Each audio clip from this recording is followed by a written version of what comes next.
It is Wednesday, December 4th, and it is time to get in the weeds. I'm Jeremy Lambert. As you can see, Joel Pearl is running from the grind once again. Two Shoal Joel not here. Instead, we are joined by Phil Lindsey of Grapsody, of many other things and appearances that he does, of many written words. A writer, sir. Phil Lindsey, how you doing, man? I'm good. Once I saw your intro, I was like, listen, as a man that has a well manicured mustache, I'm glad that I could be a part of the show. You do have a well manicured mustache. Mine not so much. Mine's just kind of a mess, especially during winter too. It keeps the face warm, everything. So got to keep it a little grizzly in the winter here in the Cleveland where it just snows all the time. Anyway, winter, summer doesn't matter.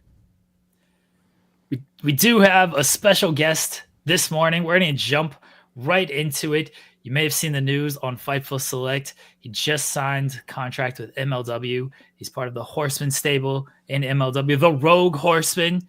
He is 1/4 of the Rogue Horseman. He is BRG. BRG, thank you for joining us. How you doing this morning? I'm doing well. Normally I'd be a little better dressed, but you caught me right when I was getting out of the gym. So you get the gym wear today. Oh, it's completely fine. We're a wrestling podcast. We're not here to impress with how we look all the time. But you are a well-dressed man when you are exactly. I'm known for being very well dressed, so I try to just at least put that out there immediately that this is not common when I do interviews. Well, talk to us about signing with MLW. Again, the news came down last night. You signed the contract with the promotion. What went into this decision? I mean, at the end of the day, I have to think about what's best for my career. And when I look at a company like MLW, they seem to be one of the only companies that love to take a chance on brand new stars, on people that are on the independent scene, but not necessarily making all the big waves and everything. They look for real talent in each individual that they hire. And I have felt that with everybody that I've worked with backstage, it's just been such a welcoming environment since I've been there. It was a no-brainer at this point. Now, being part of the Rogue Horsemen with Brock Anderson, CW Anderson, and my guy Bob Fish, big Bob Fish fan. When did you find out about this group, and what did you make when this group was pitched to you? I found out about this back in August, I believe, in the summer, and that was probably the most excited that I've ever been to start in wrestling. The fact that I get to be with three people that have so much lineage to their names. You have CW, who was in ECW for the longest time. You have Brock, whose father is one of the founding members of the Four Horsemen. And then you have Bobby Fish, which is a guy that I literally would watch and study when I was coming up in the wrestling industry. So to see all that and to have that lineage partnered with me, it's a pretty cool feeling, especially when MLW is like my first step towards success, if that makes sense. Yeah. Talk to me about like reviving the name of the Horsemen, because that is like a big deal in wrestling. Of course, they have like a long lineage. Like, how would it feel like to come into something with such a well-known pedigree? Well, so for a lot of people that know me, they know that I got into wrestling fairly late, 2011, when I was 13. And when I started to pursue wrestling as a career, I knew that I was going to have to be a student of the game. So a lot of times I'll go back and watch a lot of older wrestling, and a lot of the people that I watched were like the Ric Flairs, Yarn Anderson, Ole Anderson, Tully Blanchard, those guys. So I was a fan of the Four Horsemen, but later on in life. So to be able to carry on that lineage, it's an honor, and I don't take it with a grain of salt. It's something that I have to remember each and every single day. I can't fail. I need to make sure that I put my all into this because I know there's a lineage and a name attached to me now. Do they get hair tips from you? I mean, two of them are bald. Brock looks like, no offense to Brock, he looks like he's 40, 50, and he's actually only in his 20s. Did they come to you for the hair tips or the dressing advice? Because Bob Fish, he's a gritty guy. You don't see Bobby Fish in like suits and everything. Yeah, I wouldn't necessarily say that they get hair tips from me. At the end of the day, like you said it, they're three gritty, rugged guys, and not for nothing, I'm pretty tough myself. So those are the type of people that I want surrounding me, especially in an environment like MLW where chaos is reigning on a consistent basis. You want to make sure that you have the right people backing you up. Court Bauer has, I don't know if you saw this, but Court Bauer has said he sees similarities between you and Steve Corino. When you hear something like that, what are you thinking? It's an honor. The fact that CW is also is friends with Steve Corino as well, and he's told me that as well. I love the fact that I can have comparisons to one of the greats in wrestling. I never thought in my wildest dreams that like people would be making those comparisons to me. So these are things that I don't try to take for granted. There's a lot of people that see a lot in me, and when I see something like that, I know that I have to make sure that I am perfect and make sure that I am at the best and at my best game at this point. Because if people are seeing this in me, then I have to make sure that I don't prove them wrong. I have to make sure that these people see that I am as incredible as these comparisons that are being made about me. Yeah, MLW is such an interesting choice. It's like a large landscape of wrestling at the moment. What do you think makes MLW currently stand out compared to any other company? I mean, the fact that they are the company that touts that they have consistent changes in the roster on a consistent basis, but also it's the fact that they have hybrid wrestling. So you can go to an MLW show and you can always have a piece of the pie that you enjoy. You have strong style, you have lucha libre, you have old school wrestling like myself, and on top of it you have guys like Timothy Thatcher who are more grappling based, and Davey Boy Smith Jr. You have Mystico, who's a high flyer. It's just no matter what your interest is in wrestling, no matter what style you prefer, you're going to get it at an MLW show. And then on top of that, you're going to get some of the best wrestlers from each genre of wrestling also there and giving you the best that they can give. Okay, the name Ryan Gosling, I'm going to assume comes from Ryan Gosling a little bit. So that's my real name. Oh, okay. It's my actual name. And everybody says it. So that's why I have it tattooed on me. It's not like it's not a vain thing. It's my legitimate name. My dad was Brian Richard Gosling, so he wanted me to not be a junior, but he wanted me to have like some sort of connection to him. So he wanted me to have the same initials. So when I was born, I come from a huge hockey family. So my dad named me after Brett Hull. And okay. Then Ryan sounded similar to his name, so it just kind of stuck. It was Brett Ryan Gosling, and I just happened to have a very similar name to a celebrity. I mean, fairly similar look too. The blonde hair, especially with Barbie coming out the other year. Like I imagine you got that comparison all the time. It was never planned. It was just one of those things. It was just a big circumstance. Like it was just a coincidence. I got my hair dyed back in March, and the next thing you know, I see the Barbie movie, and then everybody's telling me, "Hey, like you're gonna do that for Halloween, right?" I was like, "Yeah." Sure. So I dressed up as Ken on Halloween, and then MLW saw the look, and they were like, "You need to keep this. This is money. This is exactly what you need in order to propel forward." And that's the thing I love about MLW is that they see something that can draw money, and they immediately just go all in on it. Did you learn the Ken song? I came out to the Ken song on Halloween. Honestly, the Ken song is in my playlist on a consistent basis. I don't care what anybody says. It's a banger, awesome. right? It's awesome. Yeah. It really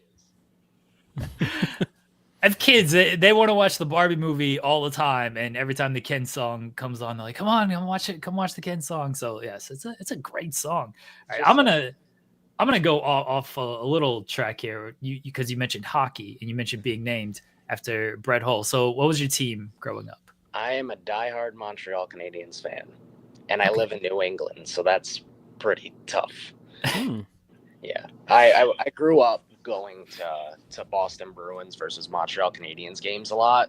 So like at 13 years old, I was a pretty consistent trash talker, especially when it came to Bruins fans, because I'd go to school and everybody was a Bruins fan. So I would just and everybody on my hockey team was a Bruins fan. So I was always a trash talker, even back in the day, even when I was a kid, and my dad was kind of impressed by it. I'm an Avs fan, actually. Okay. Colorado Avalanche shirts. There's some ties there. We got Patrick Waugh in the trade, or Terry Lehkonen. Every time the Avs and Canadians make a trade, it seems to work out well for the Avs. We seem to win the cup that year, so maybe we can pull that off again. Hey, knowing that Montreal's in the rebuild right now, I could see it being, I could see them trading with the Avs again at some point. We need a goaltender. You're looking in the wrong direction. I feel like one of us might be able to play goalie for the Avs with the way their goaltending is going right now. I could definitely be a good backup. Not the biggest fan of Primo. Sam Montembeault has some potential, but we got to revamp that whole team in general. You're a starter on the Avs when it comes to goaltending. I saw they got Laine back last night. I've always been a believer in Patrick Laine, so I hope it works out for him in Montreal. I do too. I was pretty sad to hear that he got hurt in the preseason. I was like, God damn it. We got MLW OneShot coming up tomorrow night. This is Eric Bischoff booking this show. He doesn't have a great history with the Horsemen. Like, that's kind of a little muddy there. Have you talked with Eric? Have you worked something out with him here? So Eric and I have had a couple conversations. When I look at Eric Bischoff, it's funny. I don't remember anything that he really did in WCW because I was only 3 years old when WCW sadly got bought out by WWE. So, oh my God. But he's still one of my favorite wrestling personalities in general. I think that what he's done for the wrestling business has revolutionized a lot of things that we look at in our industry, especially in relation to realism and stuff like that. So when you bring it to a company like MLW, who thrives on realism, I think he's a perfect fit for it. So now the fact is, you bring up the Horsemen. I know that in our conversations that things could sway either way. I still need to have a couple more conversations with Eric in order to make sure that things work out for the Horsemen this Thursday. You got a couple things going against you. One, Horseman. Two, blonde hair. Again, history with Eric Bischoff, blonde hair Horseman, not good. But at the end of the day, I think. I think that's Brett's internet, not ours. Usually it's mine, and I'm always concerned. Usually it's mine. Yeah, usually it is. Everyone knows that, but I think this is actually BRG's at the. I don't know if he's still at the gym or the gym location. Yeah. Oh, there we go.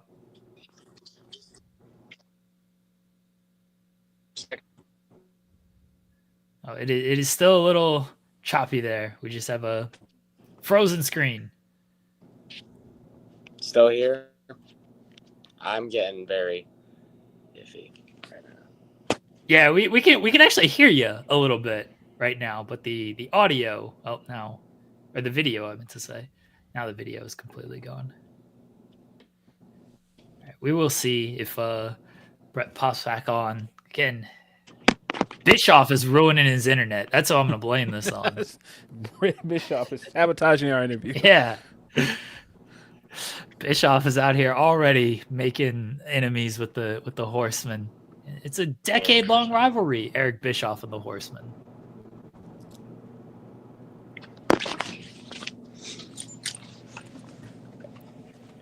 We'll see if Brett can pop back on here. Oh, he's moving around. Okay.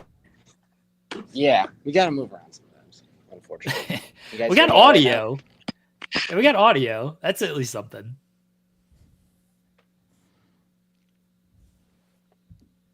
We'll see if we got to get to the infamous IT. Oh, there we go. All right. There it is. I think we're okay. Perfect. All right. We were talking about Bischoff and his history with horsemen with blonde hair. Not good. Yeah. Well, so my thing is that Eric and I can relate on the fact that we're both compared to Ken dolls a lot. That's how I see it. So I think we can find some common ground in that aspect. Brett, before we let you go here, the one thing we like to do here on ITW is a game. It's called Partner Promo Punch in the Face. I'm going to give you 3 names. You're going to pick one to partner with. You're going to pick one to promo with. You're going to pick one to punch in the face. I'm going to make this difficult on you. I'm going to give you your cohorts in the Rogue Horsemen here. So Brock Anderson, CW Anderson, and Bob Fish. Oof, damn, you're giving me a tough one. But so I need to preface this by saying that I love all 3 guys equally, and I have my reasoning for all of these. So I would say promo with CW Anderson. I would say, because I don't want to take him away from his real tag partner, so I would obviously go with Bobby Fish on the partnering with. And I have to punch Brock in the face, but the only reason that I would punch Brock in the face is because I know that he could take it and honestly punch me right back, no problem. BRG, we appreciate you joining us here today. It's MLW OneShot. It airs tomorrow on YouTube. Oh, I asked this to everyone because MLW OneShot is an annual event, so I have to ask this. BRG, if you had one shot, one opportunity, oh my God, one moment to capture it, to seize it, would you let it slip? I would not let it slip. I would never let it slip. I'm trying to remember the rest of the lyrics of that song, and of course they're blanking on me. His palms are sweaty, knees weak, arms are heavy, mom's spaghetti, vomit on his sweater already. Nah, there's no vomit on my sweater at all. Especially now with OneShot, that's for sure. PRG, thank you for joining us. Let everybody know where they can find you at. So it's pretty easy. Victorious_BRG on all social media platforms. I'm pretty consistent with interactions and stuff like that. Promise you, if you try coming on and talking shit, though, that I will immediately make you regret it. So don't do that. My best piece of advice to you. Thank you for joining us. Congratulations on the new deal with MLW. Good luck tomorrow, and congratulations again. Thanks, man. Thank you. I appreciate Enjoy the rest of your day. Thank you. You as well. Bye. That is BRG. Just signed to MLW. That news was on Fightful Select last night. And anytime we have a big MLW signing, they typically join us here on In the Weeds. I actually have a story to tell you about this, Phil. I'm in contact with MLW's PR person to set all this up and everything. So we're texting last night at like 10 o'clock to get this all set up, right? Uh-huh. I'm watching the Thunder game as well. Thunder play the Jazz last night. I'm also texting with my friend Sammer. We're texting about the Thunder and Jazz game. And I accidentally sent the MLW PR person a text about the Thunder and Jazz game. I was like, Shay just threw a great lob and J-Dub threw a shitty lob. And usually it's the reverse of that. And the MLW PR person's like, huh? What is happening here? Is this Sean you're talking to? Is Sean like looking at his phone like, what? Yeah, it is Sean. I want to out the name, but yes. And then I was like, oh, my bad. I was texting with my friend about basketball, and I sent that to you by accident. He was very understanding. He was very cool. No, he's a great guy. So yes, I'm sure he was like, what? Yeah. But I sent that message and like I didn't think twice about it because I sent it and then I just saw his name pop up with like question marks and I was like, why is he sending me question mark? And then I saw, I sent him a basketball text message. Yeah, I probably wonder why I sent that as well. But no, he's very cool about it. Look, OKC's doing pretty good. Took a surprising loss the other night to Houston Rockets, but Houston Rockets are on an upswing. I knew they were going to be this season. They're in a good position, so. I'm going to defend that loss and say we just played the 3-game road trip in LA, went to Houston, Houston had played since Wednesday. We played. It was like our third game in 5 nights or whatever it might be. So scheduled loss there. Easily defeated the Jazz last night. Not looking forward to playing Dallas next week in the NBA Cup. Doesn't go well when we play Dallas. Utah Jazz are such a weird team. It was like they were in that game with the Lakers the entire way, and this is story of the season so far. The Lakers, they let these bad teams beat them or hang around, and so Sexton's going in for this layup, and their coach is like, no, we don't want to win this game. Time out. I was baffled at that call. I was like, what are you doing? Like, I know Utah is kind of tanking, but I'm like, what? What are you doing? I was watching it live. Like, what is he doing, bro? Why are you doing this? Like, what are you doing out here? Ryan in the chat asking what's going on with the Bulls, Phil. Ryan, I have not watched a single Bulls game all year because Chicago Sports Network decided that they don't want to be a part of Comcast. They're having this weird negotiation with the cable company. And so now they want you to buy a streaming platform to watch Bulls games.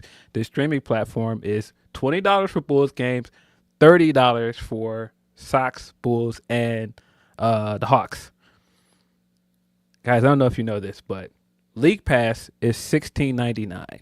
Yeah. Why am I paying $20 to watch one team? I already have League Pass. Why am I paying $20 to watch one team? So I have not seen a single Bulls game all year. I've kept up with the games, but I haven't actually watched the whole Bulls game the entire season yet.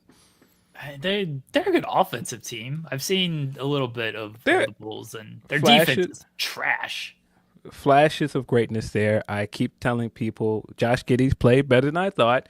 Speaking of defense being trash, off on defense. But all the other stats, he's got the tangibles, he's got the size, but defense is just not there. But I knew this was going to be the case. They're basically in a rebuild year. They got rid of DeRozan. I don't see them keeping Levine long term. I don't see them keeping Vucevic long term. That is what it is. They're going to start a rebuild. That was the whole reason to bring in Josh Giddey in the first place, because they're starting the rebuild. I've seen a lot of the Josh Giddey chatter because of the trade with OKC and Alex Caruso.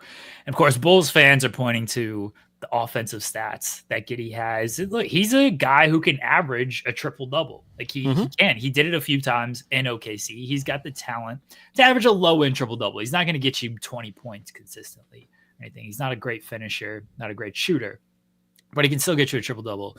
And Caruso, everyone's like, oh, he averages like 2 points per game. I'm like, fine.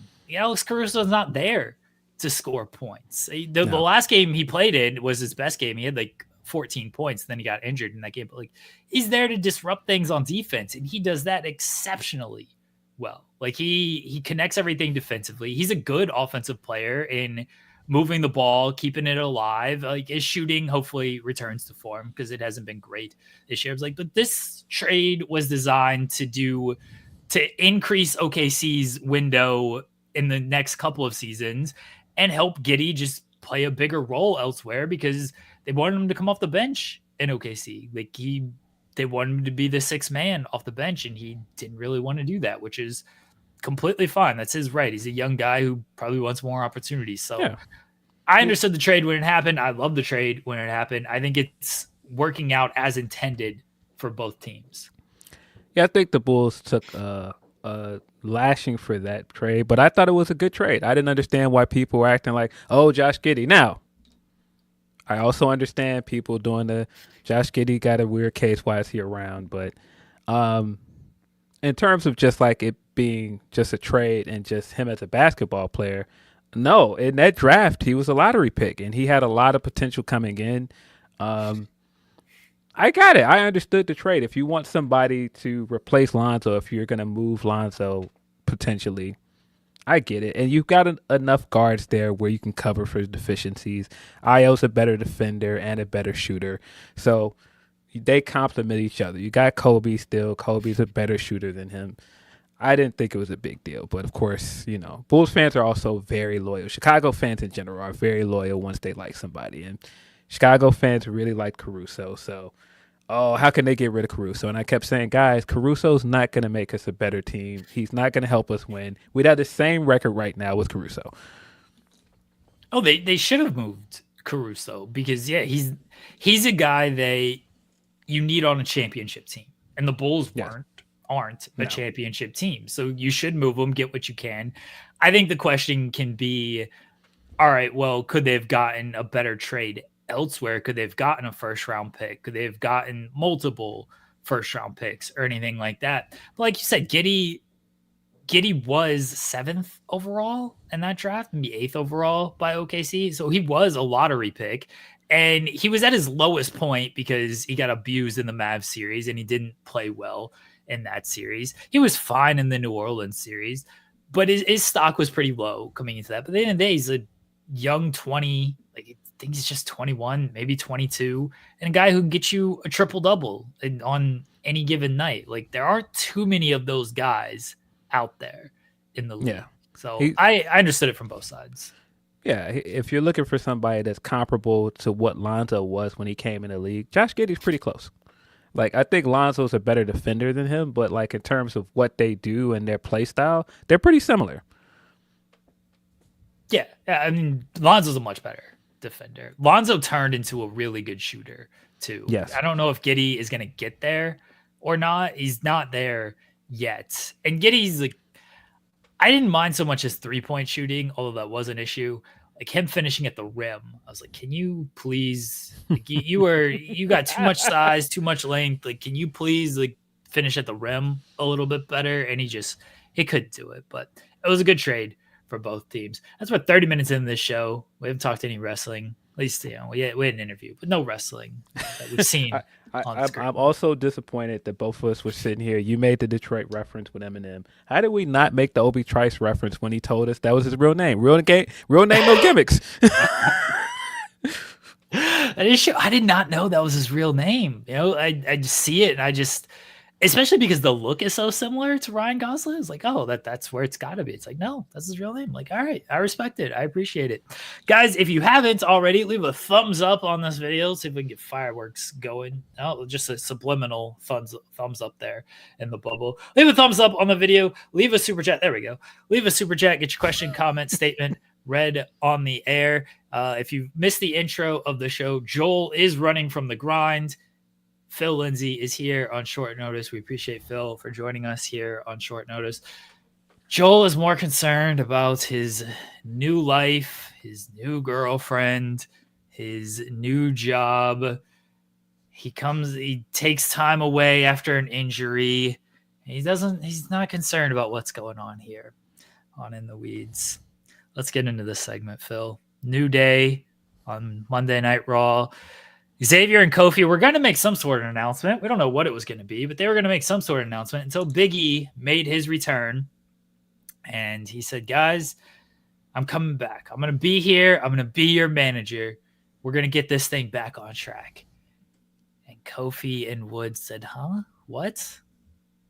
You've been gone for nearly 3 years. You've had 3 years to come back, to be our manager, to be by our side. And instead, you taking up a desk job. You got a new girlfriend, who is Mia Yim's sister, by the way, who I did not know was Mia Yim's sister until that Big E Players Tribune article. But you got a new girlfriend. What do you mean you're coming back here? No, you broke your neck. You didn't even need surgery. Austin, he came back. Edge, he came back. Where were you? What have you been doing this whole time? We don't need you. Go away. Felt like Old Yeller out there when I was watching this. Go away. And then Kofi and Woods, they shunned Big E as he tried to give him a hug, and Big E walked off sadly.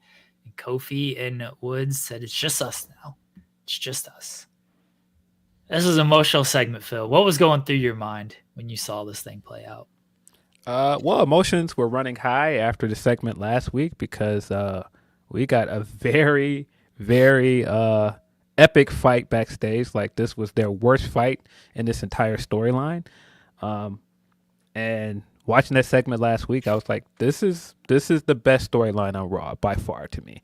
Like, there's so much real emotion here, the continuity and everything here, all very well done. I thought it was brilliant to put out the Players Tribune article right before the show to get people thinking about Big E and for him to pluck at people's heartstrings early in the day, and then to bring him out. You knew people were going to be happy to see him, and the whole time you've got the swerve planned to kick him out. I thought that was very well played. And what a swerve, because I think we all were assuming that this was leading to like a split. The two of them were just going to go their separate ways. So for both of them to turn heel instead of Woods just turning heel, man, I did not see that coming at all. But man, poor Big E, man. He's like trying to help, and he's saying, man, I want to manage both of you guys. And they're just like, we don't need your help. We don't want you here. You left us. And he's like, I broke my neck. And he's like, people break their necks all the time. Like, yo, Kurt Angle won a gold medal with a broken freaking neck. What are you doing, Big E? Yeah. And I think the other thing that's interesting about it is you could go back now and you could track all of their troubles back to Big E staying on SmackDown and them going to Raw. They've kind of felt directionless in a lot of ways since then. Like, they're going in a bunch of different directions, whether that be, the King of the Ring stuff, going down to NXT for a little bit, winning the tag titles, all these other things, but nothing seemed to stick. And so you can't look at it like, oh, they've really been kind of lost without E. And then when he came back, even for that short period of time after he was champion, it was very short-lived, and then he got injured right away, and he was gone, and it was kind of the same thing again. They were directionless. So I could see them kind of being frustrated and having this talk at some point, like, wait a minute, we were doing fine until this guy left us in a lurch. The only time it felt like they had a direction post Big E was when Woods won King of the Ring, and then they had the sort of mini feud with the Bloodline. And then after Roman basically took the crown and then stomped on it, it felt like they hadn't done anything since then. Like, they've always been there. They've been around. They've had matches, but it hasn't felt like they've had real traction since then. I hope now, like, this should obviously lead to a big time spot for them. My question coming out of this is, do we think Big E wrestles again? I think Woods given that line of let's stop pretending like we don't know the truth and that you're not going to get cleared. You could look at it two ways. That could be their way of teasing it because they know that he actually will get cleared, or it's that they know for a fact he's not getting cleared. Because, I mean, he has been saying all this time he's kind of at peace with everything and he's fine if he never wrestles again.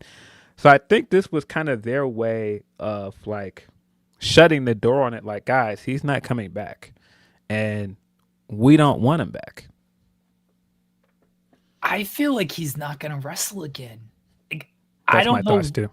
I don't know why you do this segment if there was a chance he was going to come back, because they've always been very steadfast in, we don't want to split up. We want to, stay together, and maybe it's go our separate ways type things, but not like do a wrestling turn that so many people see. This was very much, there was no physicality, but this was still a wrestling turn where they kicked a person out of the group. I feel like if he was coming back, they would have maybe just stayed babyface or turned heel. Big E would have gotten the babyface reaction once he returned, but stay as a group. This felt like we know Big E's actually not coming back, and so we got to go in a different direction without him, because if he comes back, like, obviously you got to do the New Day feud, and maybe they do a New Day triple threat and he is able to come back. But to me, this felt like, hey, he's actually not going to come back. Yeah. There were some awkward things about it. Like, it kind of feels like you're right that they know that he's not going to wrestle. But then it's also a bit awkward because they're like, hey, you left us. And E could very much be like, you guys tried to replace me. Yeah. With a guy that we can't talk about now. Yeah. Like, you guys tried to replace me. Yeah, they're no memory of that guy. They don't even bother to bring him up. They should. Like, they should just Biggie should just say that and be like, what happened with there? And Bro, he they could just, easily be like, you guys tried to replace me 2 times. You had Kevin Owens running around with that New Day shirt on at one point. Then you had the other guy. Hey, how did either of those things work out for you? Both of those times did not work out well for you. Vince with Blade saying Kofi Mega Heel playing Michael Bublé's version of Feeling Good. Also, Phil, everyone in the Grapsody server when you go live. You gotta let people know that you're gonna be on In This the was Weeds. very last minute, guys. It was. This was literally like 45 minutes before the show. Phil said he could do this. I put out a post on Blue Sky because I did not want a bunch of bots on the other app messaging me when it came to this. And Phil was kind enough to join me here today. Yeah, I don't know if Big E's going to return. It felt like you said, and he said it as well. He feels very at peace with things. Yeah. He said, like, yeah, if this is over, he's got stuff lined up. He's working with the NIL program. He's doing the kickoff shows. Seems very happy in his personal life. So good on him. He doesn't seem like he needs to do wrestling. And it's been almost 3 years, which is crazy to think about. Yeah. And he's very good at the kickoff shows. I think a lot of times he's the highlight of those panels. He's great at it, and it makes me want to see him do more stuff like this with commentary. But yeah, I don't think that he's going to get cleared. And I think if he felt like he would get cleared, he wouldn't have came back in this way, coming out in a suit and everything and saying he was going to manage. I think that says a lot. Never at any point did this lead to any physicality, which leads me to believe he's probably not going to wrestle. Yeah, that's a good point, that there was no attack or anything. He's not taking a bump. He's not doing any of that. He said, so for those that don't know about the injury, he did not need surgery. That is all true. It was a thing that they were hoping the bone would ossify and kind of heal on its own, and it hasn't quite healed the way they were hoping it would, to where, he can live a normal life. He can do normal everyday things, which is great. But there's a difference between, going to the grocery store and falling on your back and head and neck multiple times during a wrestling match. It's just, that it's a lot of pressure on that area, and it wouldn't be good for him to take those bumps with the way the bone is healing. He is doing stem cell treatment in hopes of kind of regenerating and making that bone feel a little bit more whole. So we'll see what happens in the coming months and everything. And I don't know if he will wrestle again. This felt like he wouldn't. As for Kofi and Woods now, like, they obviously have a direction as this heel group. I'm looking at the landscape of the tag team division. The titles are allegedly on JD McDonough and Finn Balor. They're maybe going to defend them at some point. Not sure. The rest of the tag team division on Raw is the Wyatt Six, AOP, War Raiders, where LWO is kind of there. Like, it feels like you need something big for Woods and Kofi coming off of this angle. Like, where are you going with New Day after this? Well, personally, their initial run where they were heels and they were just being obnoxious.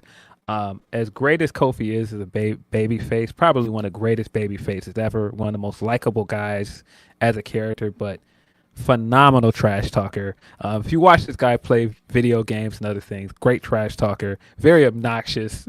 And so I'm looking forward to them getting back to being heels and doing things like that. But you got to get those tag belts off of Judgment Day.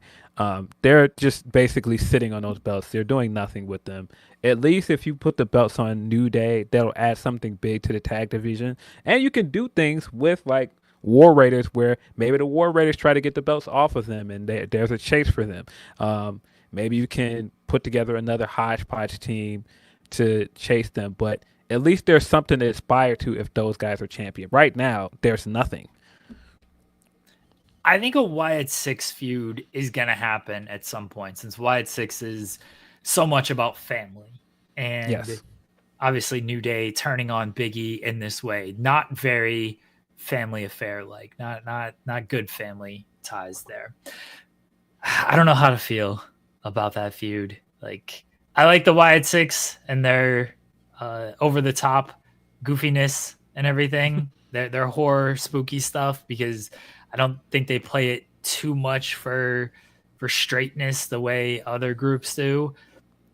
But I do worry that New Day, like, they can't be made to look fools coming off of this. They're very serious now. They can't be doing kind of slapstick, almost horror stuff.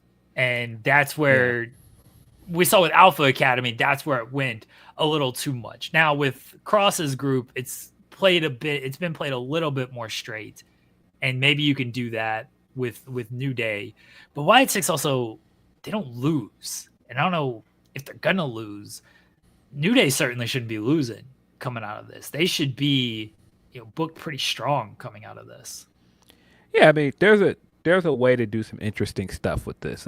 Like immediately when you say Wyatt 6 and like New Day legendarily had their tag match with the Wyatts, and that was a big part of their run as a tag team. And part of that run and part of that storyline was Woods having overcome his fear of the Wyatts. Now you're in a different point where you can work those guys as heels, New Day, and work them against a babyface Wyatt faction. That's a totally different dynamic. So there are interesting things you can do with that. I don't know what that match looks like. I don't know which tag team you're going to pull out of Wyatt 6 with this, because you've got some good workers in there. And you've got guys that can have good matches with New Day. I'm just curious how they're going to do that. They should do a choose your own adventure game like they did with on Netflix. Do that whole crossover again. They go into like the Wyatt compound, and it's like, should I go into door A where Nikki Cross is? Should I go into door B where Joe Gacy is? Should I go into door C where it's just cockroaches? We don't know who is in there. Cockroaches. There's not real cockroaches. It's just the projector again. We need that crossover again. We need the New Day Choose Your Own Adventure game that they did on Netflix. Netflix is coming back. They're doing all this stuff with WWE now. Bring that back in this Wyatt 6 feud. You want more shoulder programming and everything? That's what we need. That's what we need here with New Day. I don't know. You're not sold on this idea, Phil. I don't know. It sounds very, very iffy, but we'll see. Did you watch that thing with New Day? I didn't. Come on. Yeah, Barga was saying Bandersnatch was the show on Netflix with the Choose Your Own Adventure. Yeah, New Day did it with the Undertaker gimmick. I did it when it like first came out. I think I did a review on it. They haven't done reviewed it. Yeah, of course. Everything's content. I saw Moana 2 on Sunday. I'm writing that thing off. That's a tax write-off. The Rock was in it. I'm writing that whole thing off. Yeah. Everything's a write-off for me, Phil. No matter what. I go out to dinner, I'll just be like, hey, work's going great. That's a work conversation. That's a dinner. It's an office conversation. That's a write-off right there. Write it all off. Yeah, Bandersnatch. Did you watch Bandersnatch on Netflix? I did not. Come on, Phil. You got to do the Choose Your Own Adventure stuff on Netflix. I don't know how well that stuff like performed because they haven't done it since. So I don't know if it actually worked out too well for them. Like they touted it as like a big deal when it first came out, and I think like people were into it. But then the fact that they just completely didn't do it again, it's like, I don't know if this actually worked out too well. I like the Bandersnatch. Yeah, Bargov says it was a nice interactive movie. It was pretty cool. It was well innovated for the time. Also on Raw, CM Punk kicked off the show. It's great to be alive in Everett, Washington. He pointed to the invisible WrestleMania sign. He said he knows his path. Seth Rollins comes out looking for a fight. He said, for 6 months, I've been thinking about you. Punk said, for 6 months, I haven't thought 1 second about you. You don't have that world title anymore, so I don't care.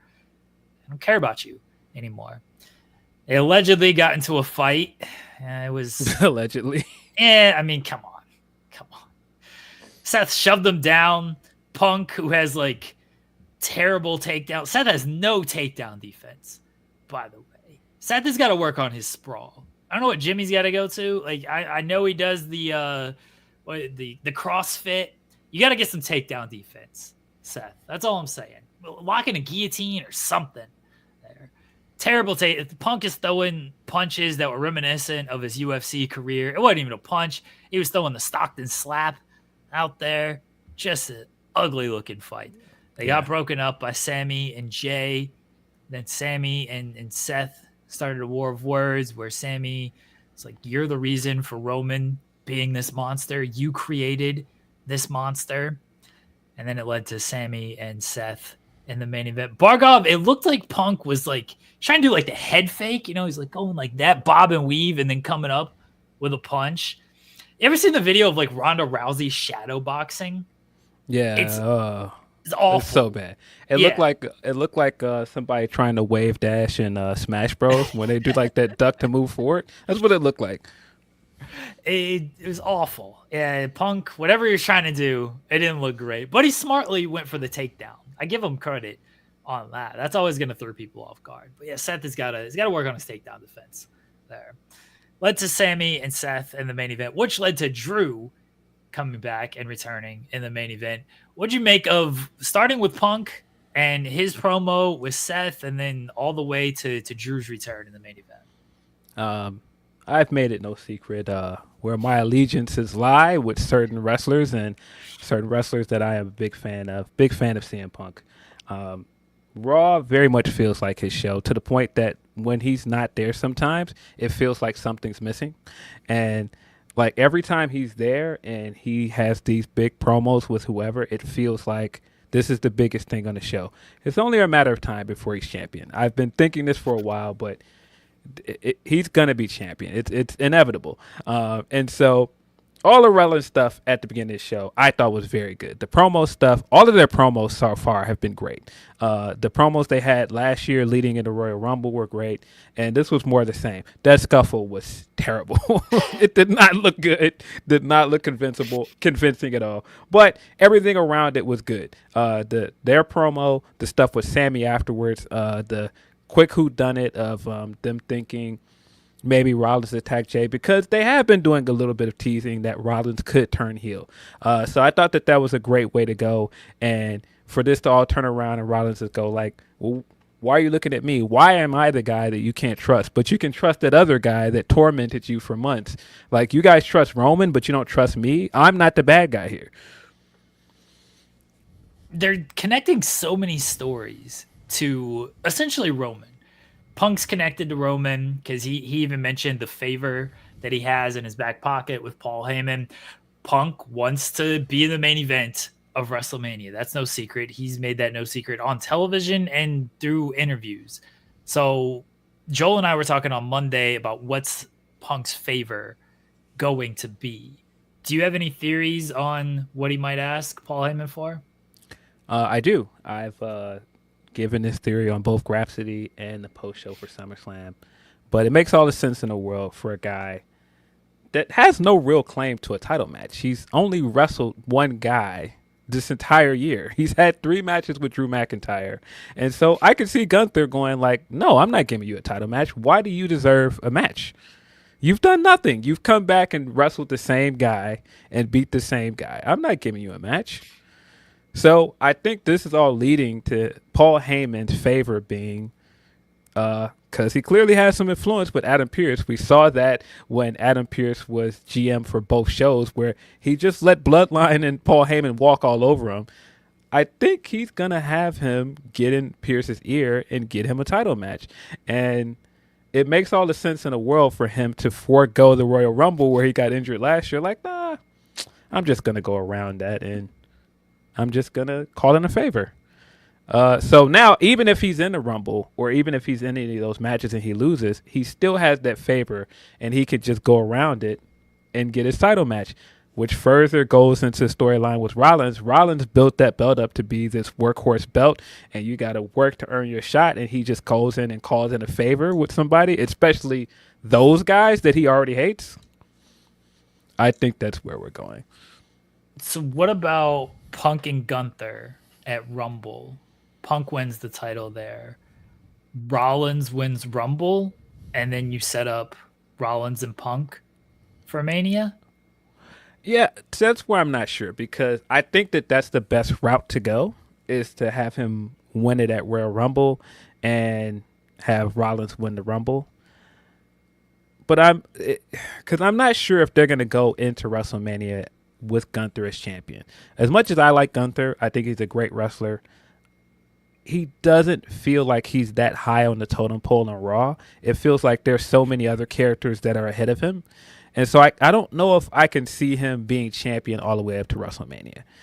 But I also could easily see Punk versus Gunther being the WrestleMania main event. Punk and Gunther is the WrestleMania main event. I could see it going both ways. I just don't but my gut feeling is that Gunther won't be champion by Mania. I don't know if Gunther is getting a main event spot at WrestleMania.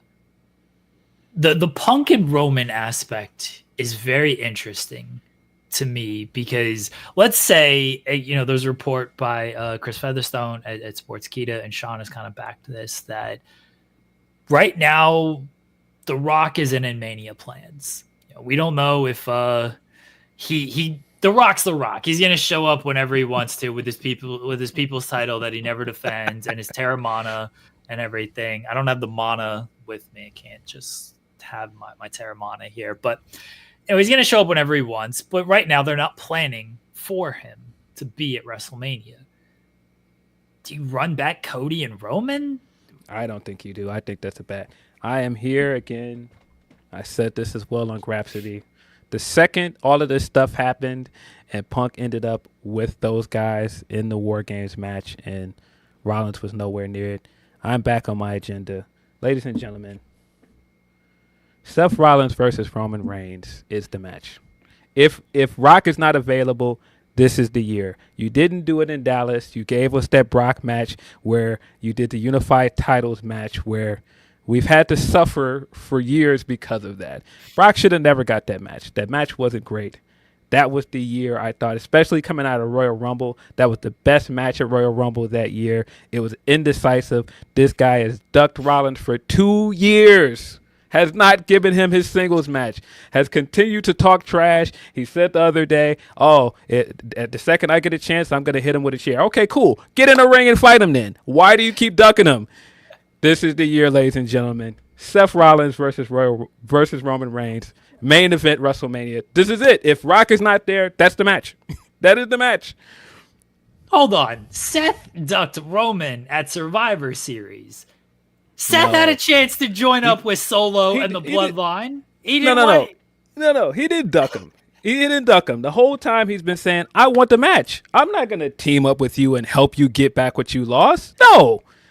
Give me my match. He didn't have to team up with him. He could have teamed with Solo. He could have teamed with the new Bloodline to face He's not teaming up with Timu Tribal Chief. Come on. He didn't want to face Roman that badly then if he wouldn't team up with Solo.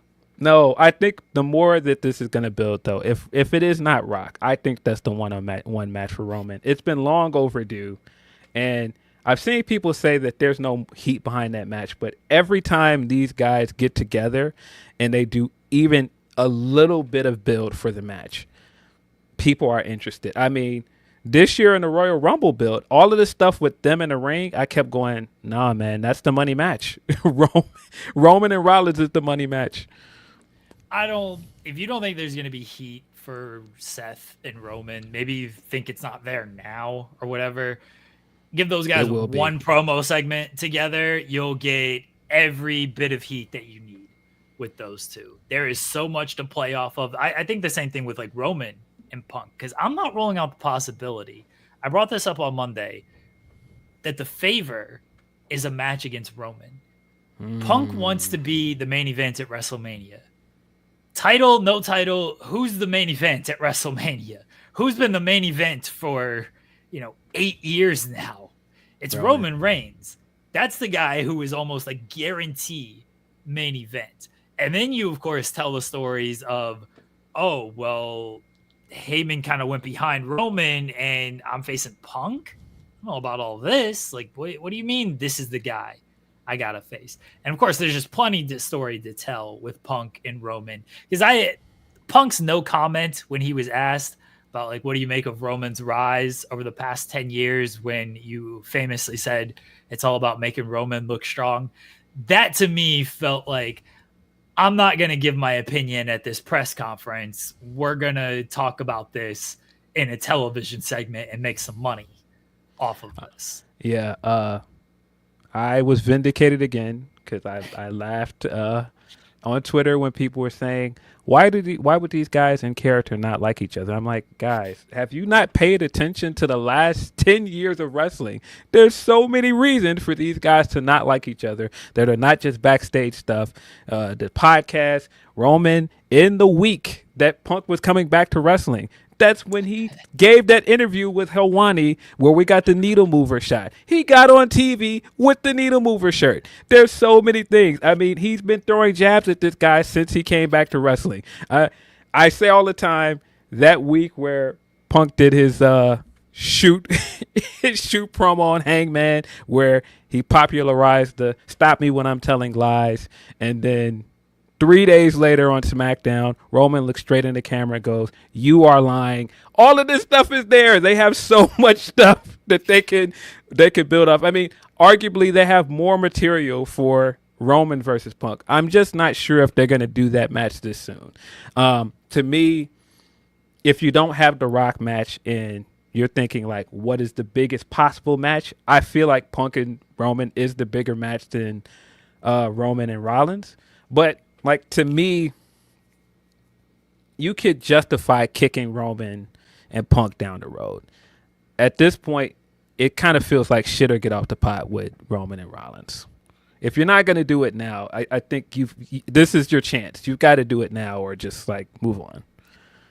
If you just watch WWE television too, if you're not so much in this bubble that we are certainly in, like, there's a much bigger story for Rollins and Roman. Because you mentioned all the stuff with Punk and Roman. A lot of that's been obviously off of television. Yeah, Roman said, "You're lying." Punk said, "Tell me when I'm telling lies." They did that on two separate programming. That is us connecting dots because we are inside everything. If you just watch wrestling through the television, you maybe aren't connecting those dots. Your only dots that you can connect right now when it comes to Punk and Roman is the Shield being brought in as mercenaries for Punk when they first debuted, the kind of split and everything where Punk and Bryan were facing the Shield, and then of course Punk left. Yes, it led to Roman, becoming a bigger star, and it led to Roman becoming the top guy. But again, Punk on television there's no real effect there. So then you have to go back to connecting it through Paul Heyman, which they've now done on television. So you can tell that through TV. But when it comes to Seth and Roman, there's just way more television material for them to play off of. Yeah. I also very much like Punk making it clear, like, no, I don't care about you anymore. You're not champion. I don't care about you. Like, I cared when you were champion, but no. And that's kind of why I don't feel like it makes sense for him to go after Rollins or Roman right now, because neither of them have what he wants. He wants to be champion. And so those guys currently don't matter to him. What if Seth gets the title back? What if he beats Gunther? And maybe you do that at Rumble, and then Punk wins the Rumble? I kind of just flipped what I said earlier, basically. Maybe I just don't see Rollins being champion by then, because it seems like they're gonna go back to Damian. I could see possibly another Damian match with Gunther, but if that's the case, I don't see Damian winning, and I don't see Finn Balor winning.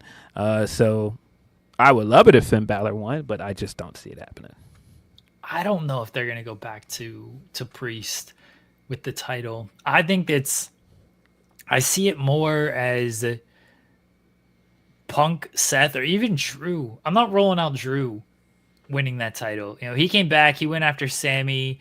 Drew is still going to be tied to Punk, Bloodline, all of this stuff, because that's where Drew is basically put himself at.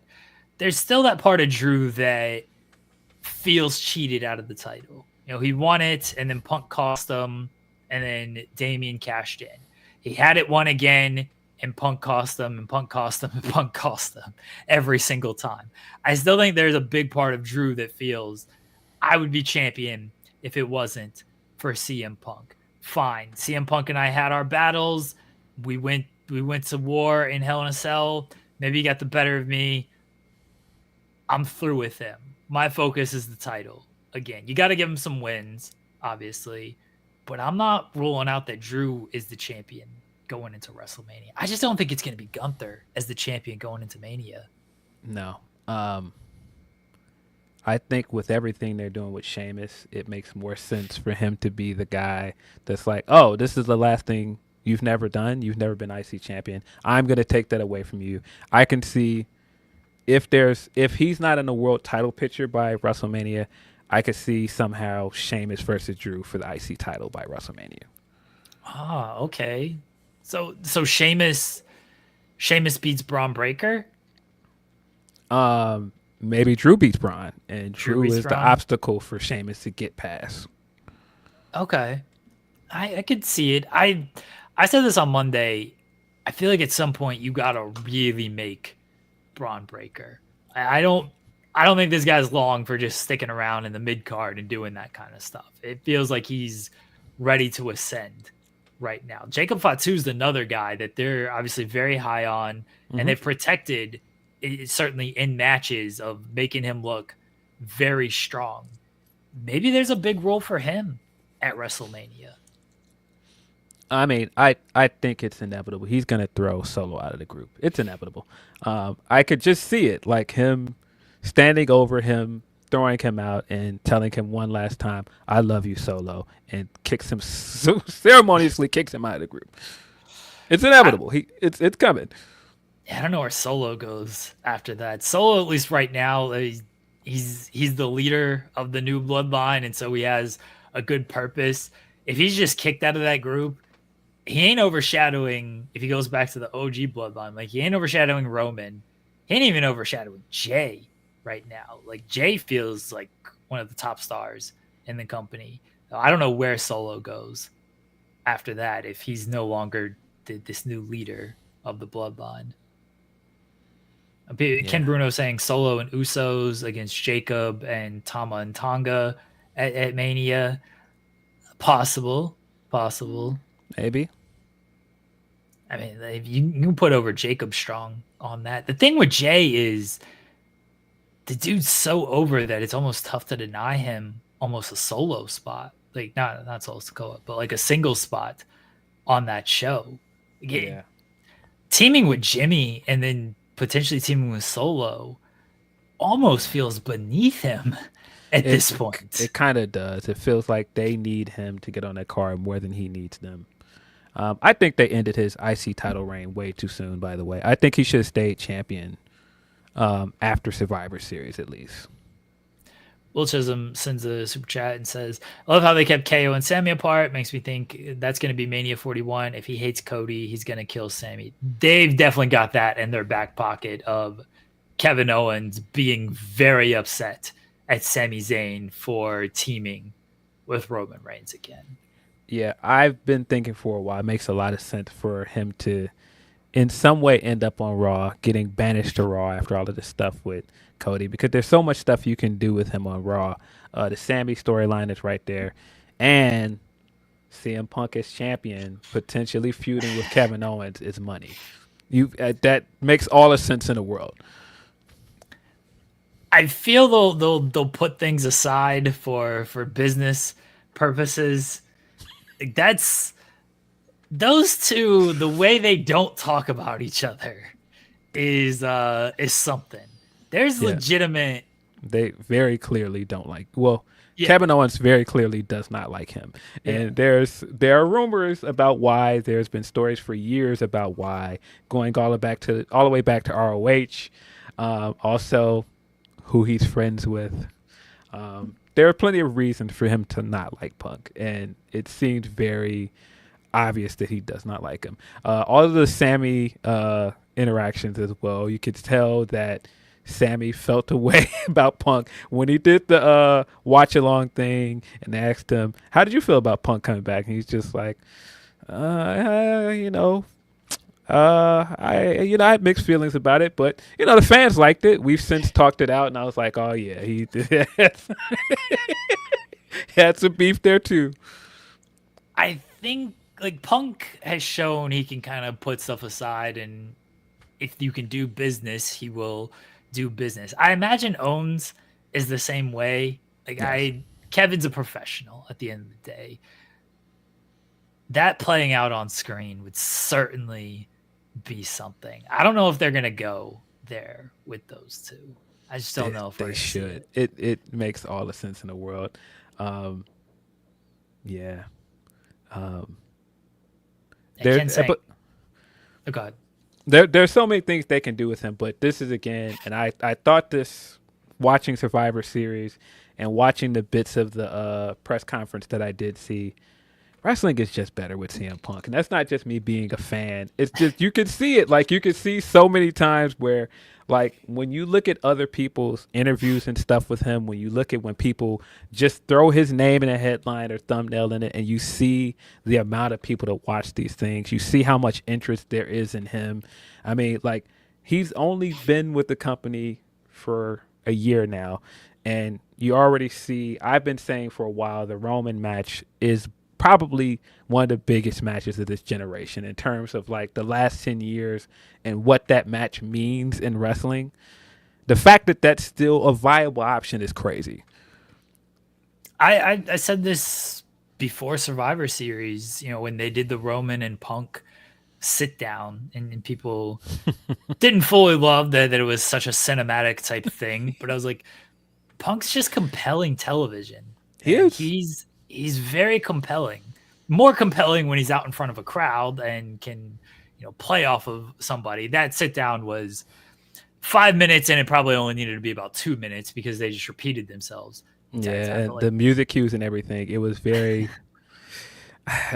like I get why they do it, and then you see how well it did. That like did 1 million views within 2 days. Like that just shows you what they have in him, but they're not going to do the in-ring segment where they actually have the real back and forth until you get to the feud. Yeah, they want to save that until we actually have a match to build to. Yeah, that's what I said on Monday is they're not going to give you this big back and forth on a taped show because that was the taped show last week, and they're not going to give you the big interaction until it's going to lead to something more. This was just a thing of, hey, let's explain why we're teaming together for Survivor Series. Okay, here it is. I'm only here for Heyman. He owes me a favor now. Let's move on type of thing. Yeah, once they're setting up a match, that's when you'll get the big back and forth, and that'll be in front of a live crowd. Punk's segment with Rollins this past week was outstanding. I was there for the in-ring with Rollins and Punk in Cleveland in December last year. That was their first big back and forth. And like that was just compelling stuff. Great stuff. Which again, I felt very vindicated in a lot of this stuff because as the sole Rollins person on my podcast, in a lot of my group chats, I've been like, nah, Rollins is the guy. Like, give him the big matches. He's been owed his WrestleMania main event. I'm glad that he got the tag match, but buddy, if Rock ain't there, this is the year, man. Give him his Roman match. It's long overdue. Long overdue. He was struggling with that jacket, though. Maybe that's why Punk was able to take him down so easily. The jacket almost kicked Seth's ass, so Punk could easily have the advantage there. Yeah. Yeah, that scuffle was comically bad. Like, I was like, what is happening right now? It looked like one of those things like they were told, like, hey, go out there and have a fake fight. And it's like, oh, okay. And that is like their interpretation of a fake fight. Like, you were better off just almost, I know you don't want to throw like live rounds or anything, but you're better off like making it just feel like you were actually going to fight instead of whatever they were attempting to do there. because it just wasn't good. Ken asking who wins that match. Is that Rollins and Roman or Punk and Rollins? Because he's saying Rollins needs the win. So it has something to do with Rollins. I think if it's Roman, I don't see Rollins winning that match, unfortunately. I think Roman is going to win that match. Like, I think at this point you're attempting to make Roman a babyface. I don't see Roman going into WrestleMania after losing his championship and losing everything this year, going into WrestleMania and losing again. Yeah, Roman ain't losing 2 straight at Mania. That ain't happening. I don't see it. He's going to stack Rollins. He's going to drag Ambrose from AEW, stack him. Where's old Kurt Angle? Bring him out there, stack him as well. Just all these Shield people that were part of the group, around the group. All these Shield people. Yep. I forgot Angle was at TLC. He's going to take all these guys. He's going to stack them all. That's it. Bunker saying maybe Roman wins the Rumble. There's a scenario where Roman wins the Rumble. See, I think that would have made sense if the Rock match was in play, because you had the chance. It's too good to not do it. 10 years after Roman won the Rumble, and we had that very awkward endorsement from The Rock, and he's getting booed. You had the chance to have Rock come out and do it again, raise his hand, and this time turns around and just clotheslines him clean out of his boots. That sets up the match. But now, if you're not doing the Rock match, I don't know why you do that. We haven't mentioned Cody in all of this. Triple H was a Shield member, as they pointed out in the chat. I forgot. He doesn't like being on television, though, guys. Okay, so you can't bring out Triple H and pin him. He does not like being on TV. You can get Angle, you can get Rollins, you can call somebody Dean Ambrose. You can't have Triple H on TV. He doesn't like it. He won't accept it. We haven't brought up Cody. Cody's allegedly the WWE champion. Allegedly. Well, I mean, we've talked about maybe Punk and Roman, Punk and Rollins, Rollins and Roman. We've talked about stuff for Gunther. Where does Cody factor in to all of this? I thought it was very interesting that Punk kind of alluded to a Cody match when he said there are a lot of ways to finish your story.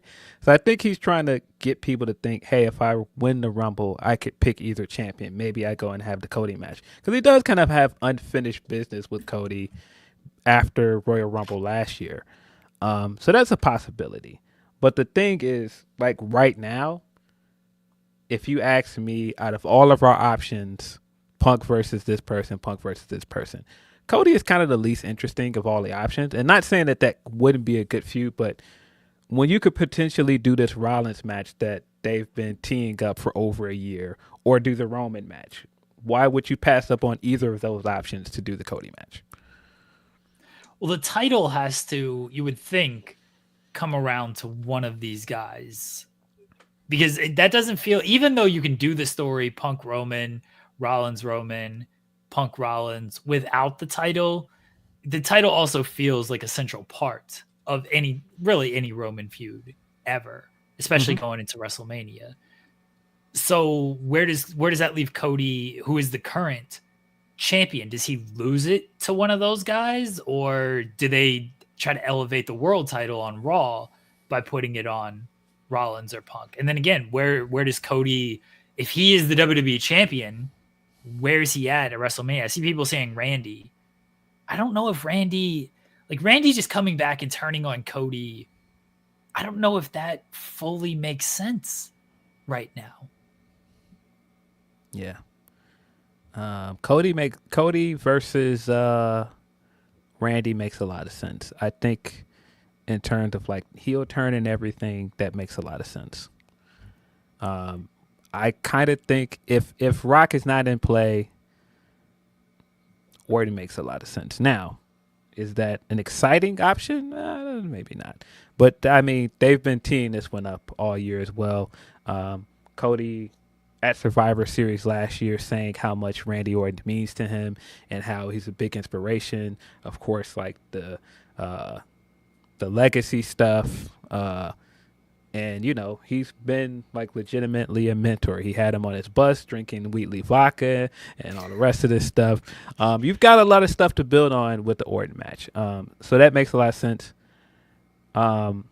We still don't know what John Cena's WrestleMania match is. So that's where I was going to go, of John Cena going for title 17 to break Flair's record against Cody.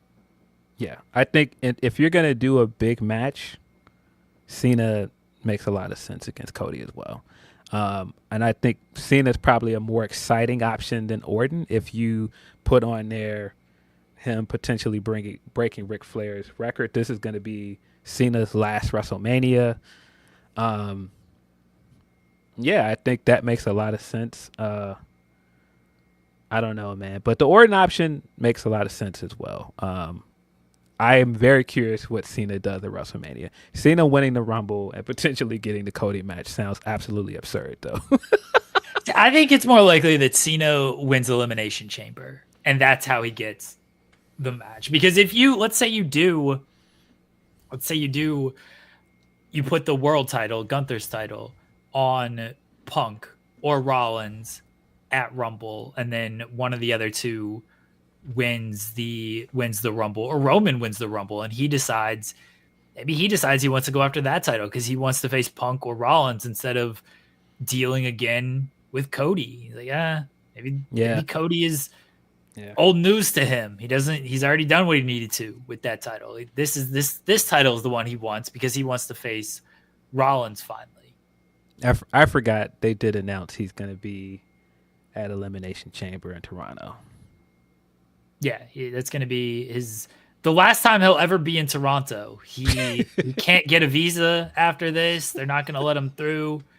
Drake's going to get him banned from the building, and so he'll never be in Toronto again after Elimination Chamber. Kendrick can come to Toronto. John Cena can't. Yeah. Same arena as well. They are going to Rogers Arena. That is also where Kendrick is going on his announced tour in Toronto. A lot of very funny coincidence about that. But yeah, I am very curious to see what John Cena does at WrestleMania. And if you're going to give him his last WrestleMania match, I think you've got to do this right. Don't do the Kurt Angle thing where you give him this match that doesn't matter. And the Cody match makes a lot of sense. I don't know when you would do the Cody match if you don't do it at WrestleMania, when I think about it. Because he's going to wrestle for the remainder of 2025, right? Yeah. Okay, well, then, yeah, you probably can maybe do the Cena match later in 2025. That changes it. See, I think that the argument to not do Cena Cody here and not have Cena going after the world title here to break the record is that it's WrestleMania. The event sells itself. Like, you don't need John Cena going after this historical record at WrestleMania. You're already going to have all the stars that you can have for it. You're already going to have big time matches. You can prop up a show. It feels like it should still be like a big time show, like a SummerSlam, but you can possibly prop up a show like Money in the Bank. Cena's had a lot of Money in the Bank moments over the years too. I mean, he won Money in the Bank. He failed cash in on Money in the Bank, but Money in the Bank is largely drawn based on the two ladder matches. You can help boost that with this John Cena going after a world title. Or maybe Punk's the champion at that point. And you run back the old Chicago match there. I don't think it'll be in Chicago, but you run that back with now Cena is trying to break the record against Punk. Yeah. I do think we're probably going to get a Punk Cena match as well next year. Of course, if Punk stays healthy, if everything goes to plan. Because Punk as champion and Cena trying to break that record, that's too good of a match to not do again. But yeah, I don't know. There's a lot of stuff you can do with the Cena and Cody match because I've been saying for a while, Cody is arguably the best babyface they've had since Cena. In terms of what they've been trying to do with replacing Cena, nobody's quite fit in that role like they've wanted to. Roman has become a megastar, but they had to turn him heel to do that. Cody as just a straightforward babyface and the way he appeals to kids, the merch sales, like him being a proven draw and all of these things, he's the closest they have to John Cena. Cody should lose to Kevin Owens at Saturday night's main event, by the way. I also think he should lose and get it back before WrestleMania. I don't care if he gets it back. I just want Kevin Owens to win because I love Kevin Owens, and I think it was a mistake to not do that match in Vancouver. In Canada, Kevin Owens winning, I think that would have been awesome, but what do I know? Yeah, I think Kevin should win it. Much like Shinsuke, which they did put the title on Shinsuke, the US title. You can only give this guy a title shot so many times and have him fail so many times and then be like, hey, take him seriously. I don't know, man. He's lost his last 5 title matches. How serious am I supposed to take this guy? Yeah. It seems like they've just decided that the mid-card title is his ceiling, which is unfortunate. I think they missed a chance to make him world champion. And I don't think it's going to happen at this point. I think the Rumble win was the chance to make him champion, and they just didn't do it. Oh, for Shinsuke? Yes. Oh, yeah. He should have beat Jinder. Everyone knows he should have beaten Jinder. He should have beat Jinder, but if you're not going to do that, as popular as he was at that point when he won the Royal Rumble, he should have beat AJ Styles. I just wanted that match to be better than it was. Yeah, the match also wasn't good, and then the follow-up wasn't great. Their last man standing match was fine. Fine, which you expected more from those two, but at least it saved a series of not so great matches. I was there. I saw that match in person. It was a very fun match. What a weird pay-per-view to be at. We got what else was on that show? The opening match of that show was Big Cass versus Daniel Bryan. Oh. We got Seth Rollins versus Elias, I think. Oh, that was like a good Elias match. No, it was a great match. It was a great Elias match. It's probably one of the more memorable ones to me. Yeah. That was Braun winning the men's Money in the Bank match, which Alexa winning, cashing in same night on Nia. What else was? Oh, that what they gave us. WWE put Roman and Jinder on that card in front of the Chicago crowd, and Allstate Arena ate them alive. Like, why would they do that? That sounds not great. They got basically booed out of the building, which the match was fine, but why would you put that match in front of Chicago of any places at that time? Like, yeah, that doesn't even sound good. Yeah, 2018. Yeah. I think there was Asuka versus Carmella was the women's title match. Okay. And then Ronda versus Nia was the Raw Women's Championship match. Yeah, this card doesn't sound good at all. Yeah, very, very weird card. 2018 and 2019 WWE is like dire shit. Like just awful, awful stuff. Yeah. Yeah. Part of my anger at them with the way they booked Asuka has never quite subsided after watching her lose that match because of Ellsworth. I was just like, what are we doing, bro? Oh, yeah. What are we doing, man? Yeah, it doesn't sound good at all.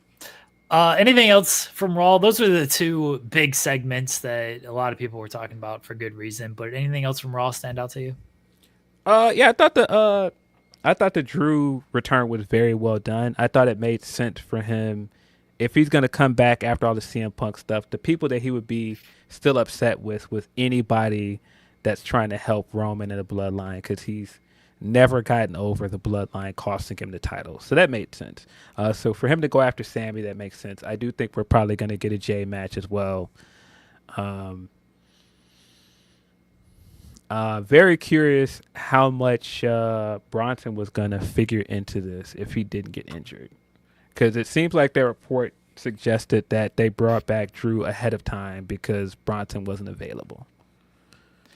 It felt like big things were coming for Bronson Reed being part of the group. And then just any feud with the bloodline is going to obviously be the focal point of television And he was already there with the stuff with Seth Yeah. anyway. So yeah. Yeah, he beat Seth, so Yeah. he had something. I could see the Sammy match being next up for him. Unfortunate timing for him to get injured. We did get the start of the women's IC title tournament. Dakota won. Big fan of Dakota. I hope Dakota wins the entire thing. I could see Lyra too, but I think Dakota should win it. I hope they've got a plan for these titles beyond here they are and you're the champion now, finger point picture, and then we don't see them on television for months at a time. I definitely worry about that because they don't book the tag titles well for the women at all. And I think this can be good. The best thing about having a mid-card title for the women is that you can create like a clear pathway to the main titles. Like, because that's always been the benefit of having IC titles with the men, because you saw how that worked with Gunther. He had the great IC title run, and that gave him the cachet to move up to the world title. So if you want to use that belt to like maybe rehab somebody like Alba Fire, for example, you have that belt and it works. But you've got to actually do that. Like, that sounds good in theory, but hopefully the company has plans, like you said. I don't have a whole lot of faith based on the way they've done the women's tag team titles, and even the tag team titles in the male division are just kind of, I mean, we talked about Judgment Day never defending the titles. Like, sometimes Motor City Machine Guns are there, but the Ciampa and Gargano drama is now taking precedent over there. So yeah, DIY never really got a good run as a team or as champions. They've always felt like an afterthought. I don't know what they're doing tag team wrestling in that company, which is weird, but yeah. Do you watch NXT, Phil? I do not. Wow. I had to stop at some point. I hate being that guy on a podcast that is constantly talking about something that I don't like. And I just... You're on the wrong show. 1 week watching NXT, I was just like, this is just not the show for me. It's just not for me, so I just don't watch it. Come on, the acting on that show? Have you seen some of these segments? It's god awful. It's so funny when people send me the clips from it. And the last thing I saw was this Ashante and Nikita Lyons segment, and I was that on Grapsody. I've been saying for the longest, this is it's like that MTV show that they used to have on, where it's kind of like it's like kind of like their late night show, Undressed. That's what it reminds me of all the time. Every time I watch them, like, this is MTV Undressed. It's the same acting. It's filmed the same way. It's MTV Undressed. It's a CW show. It really is just a CW show. It's on the right channel. Yes. Oh, those segments are so terrible, but I crack up at them. Like, this, what are we doing with this kind of stuff? Why are we even putting this on TV? But I'd say they're committed to it, but they're just committed, and this is the material. It's like, all right, we're gonna do the best we can with it, and sometimes I don't know if that's a good thing. Maybe they should come up with something else. But Eric Bischoff was on the show last night, speaking to people who get on podcasts and talk about things they don't like. That clip of him from the Helwani interview, I was just like, bro, it's okay, man. You can admit what the real problem is here. You clearly don't like Tony Khan, and that's okay, man. But, like, you got to let this go. He's filming this thing from an IHOP diner or something, it looked like. Where are you when it comes to this? You know what it reminded me of? During the pandemic, when they were doing the NPR Tiny Desk, and they have them in all these other locations because, of course, they couldn't have it in there with, like, a live crowd. And so I think it was Conway, where Conway's sitting in a booth at a diner, and he's got like his chicken and waffles and stuff next to him, and he's like doing some of the songs from his last album. Great Tiny Desk, by the way. But that's what it reminded me of. I was like, oh, Bischoff is doing his Tiny Desk. Like, you knew what you were getting the moment that Bischoff was announced for this interview. It's like, oh, okay, we know what he's gonna eventually talk about here. And you know, Helwani is just like, oh, how about that other place that I know you don't like? Let me fish for some quotes. Yeah. Helwani's funny, man. Like, I thought the bigger thing on that was, oh, Bischoff is filming something for WWE Network for Peacock today is when it's filming. That's why he was brought in to NXT, because they were filming something on Wednesday. And then he's doing OneShot, MLW OneShot tomorrow. But yes, everyone's going to attach onto the, oh, there's no hope for AEW. And then it started a big old discussion online that it's just like, which I missed a good amount of. Boy, I don't miss a lot of Twitter discourse. Every time I go back on there and see some of it, I was like, yeah, this is why I'm over there. It's so much of it is in bad faith, and it's not actual criticism. It is just, let me tear down the product. Like, there is some actual criticism like that, Yes. that I think a discussion can be had. Look, there's no denying that ticket sales are down, ratings are down. Okay, we can blatantly see that. Why is that? Let's try to figure out why that is, and I don't like when people don't have solutions for a thing, because it's very easy to just be critical of everything. Like, this sucks, this sucks, this sucks. Like, okay, what would you do differently then? Right. I always say when it comes to like the Moxley storylines, like, all right, if you don't like it, fine. My biggest criticism is I wish it was more connected to other stuff. You look at what happened on Raw, so much of that was connected to just Roman Reigns. And look, AEW doesn't have 10 years to play off of like WWE does. But so much of it was just connected to Roman and his choices really over the last 4 years, but dating back to his entire career, where AEW, when it comes to Jon Moxley, the segment just lives in a bubble. And they want to say, like, it feels like it should be an overarching story, but so much of it is just Jon Moxley is doing this segment, and then it has no bearing on the rest of the show, even though he's seizing TBS or he's the world champion. And other people should want to step to Jon Moxley. I've said it for weeks now. Why isn't FTR, the epitome of I love AEW, coming out here and being like, what are you doing, John? Like, no, we're here to defend this company. Like, I'd like for that kind of stuff to start to tie together. Yeah, they're too busy running around trying to hang out with outrunners. The thing I do like about the Moxley stuff is that he's clearly trying to work with people that have been around for a long time, but they're not getting like the main storylines, and they're not on TV. I think bringing guys like Orange Cassidy, Private Party, Dan Garcia, and some of these other people back and having them in a main storyline is helpful. And I like that with someone like Swerve, the reasoning is, oh, well, he hasn't gotten involved because he's got this personal thing going on with the Hurt Syndicate, for example. Or Adam Cole, which they've clearly teased, he's like a natural leader. He makes the most sense in the world as a babyface to lead the other guys against Moxley. He's not getting involved because he's still involved in this personal thing with MJF. Yeah, you should stop that. Yeah. But there's so many ways that I do think it works, but there are things about it that I don't think works. Like, the Christian stuff just doesn't work. And the further and further we get away from All In, the more I see that he shouldn't have won that battle royal. At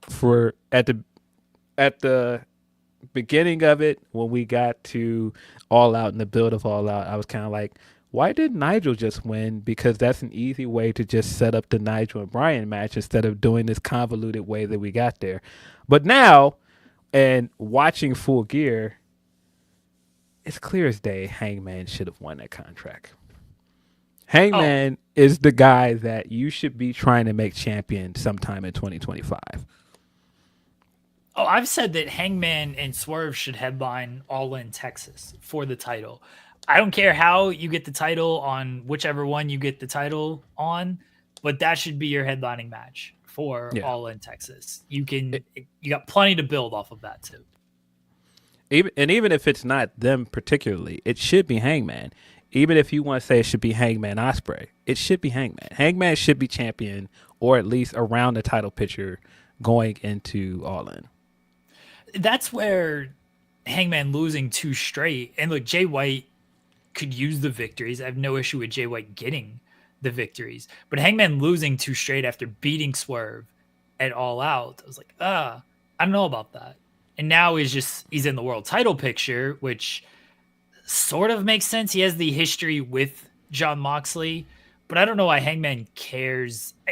I see why he cares to defend AEW, but maybe not this version of him. I don't see why he cares to defend AEW, because this version of him, it feels like, well, AEW turned their back on him, and that's why he's at this point that he's at. All these people turn their back on him, and that's why he is going and burning down houses and going after Jay White and everything. So that's where I'm at. Like, to you, where are you at with Hangman, and like, do you think him being into this Jon Moxley stuff, like, does it connect with you? I really like everything Hangman did going into All Out. Of course, the match was incredible with him and Swerve, but I think since then, I don't want to say he seems directionless. It kind of feels like the Jay White stuff is good. Both matches they've had, I really enjoyed. But like you said, giving him 2 losses in a row, okay, then where are you going with Hangman after this? And I just continue to say the problem with having Christian with that contract is that I just don't care. And I know people will say, well, it's the contract gimmick. It doesn't work. Money in the Bank has shown that it doesn't work. But I don't agree with that. I think the Money in the Bank, when it has worked, when there's somebody hot at that point and they have that contract, there's the oohs and ahs of him coming out every time with that contract. Every time Christian comes out with that contract, people kind of feel like, oh, I forgot he had that. But I think if Hangman was walking around with that contract, it would be totally different. If the ending of Full Gear was Hangman coming out with the contract with the threat of cashing it in on Moxley, and not just, again, convoluted, him trying to help Christian take the belt off of Mox for reasons, then it's different. And I also think that's a bit of the issue with the Mox stuff in general. And to a larger point, that became the issue with the Elite stuff of, you have these authority figures, but you need a hot baby face for them to go against, or else it just doesn't matter. Mr. McMahon as a character does not work without Austin. Like, NWO does not work without Sting. Like, you need a hot baby face for it to work. And the Elite didn't have that because Kenny was gone, and numerous other reasons why they just didn't have a hot baby face to work against. But Mox is kind of in the same way. I know he's got Darby as Orange Cassidy, but as long as you have this contract in play, where are you going to really go with that? You're clearly going to have him cash in at some point. So even if Darby beats Mox, he's not going to hold that belt long. Oh, I've been saying that if they're setting up a World's End multi-man with Jay White, Hangman, Moxley, maybe Christian, it still feels like Darby's the end game for Moxley. Yes. But if Darby's the end game, that's what Revolution, that's March. Darby's climbing Everest in April.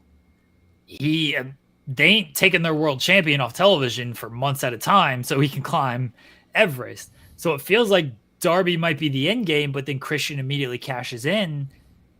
I don't know. Like, that doesn't feel like a satisfying conclusion to the Jon Moxley storyline. It doesn't. That's why I keep thinking the Christian stuff it's kind of the albatross in all of this it's the thing I have the least interest in.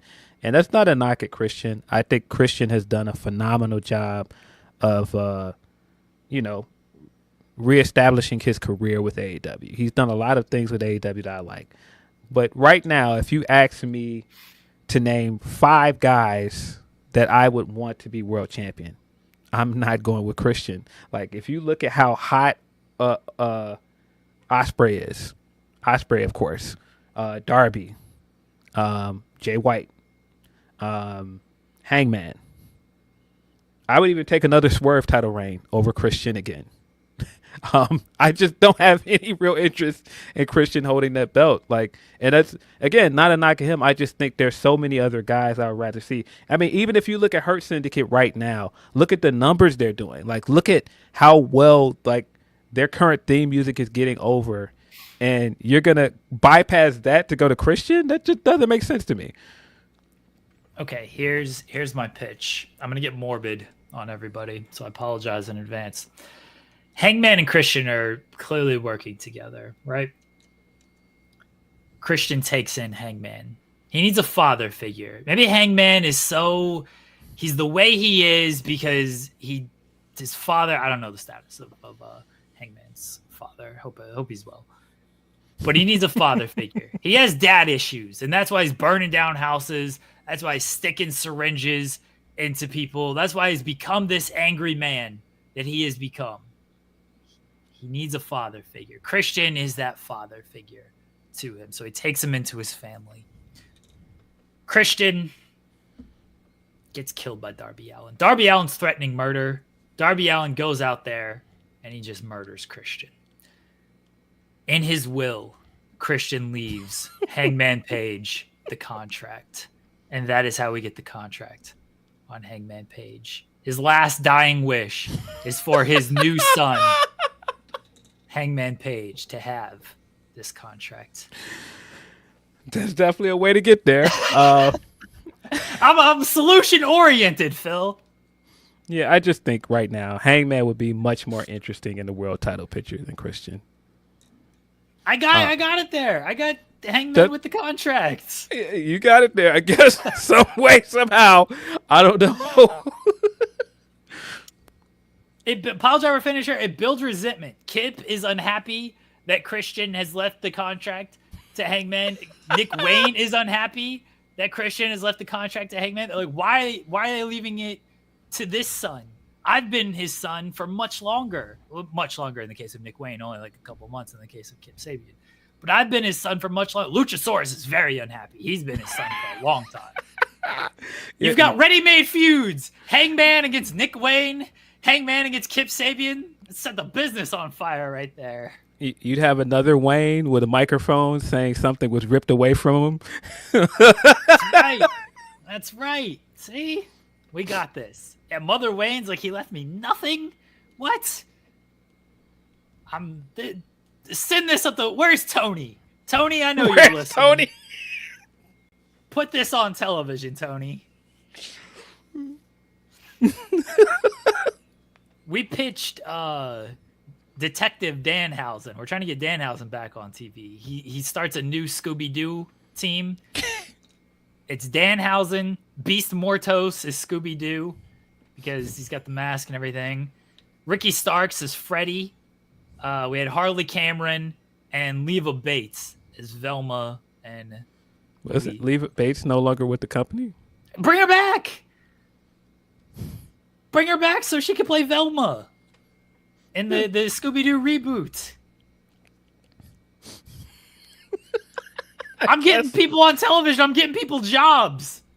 Yeah. Danhausen is one of those guys that I think should be on TV too. I apparently can't say that on Twitter because last time I said it on Twitter, people got really mad at me. And I'm like, I don't know. Danhausen, pretty popular with people. I don't know why you wouldn't put him on TV. I don't know.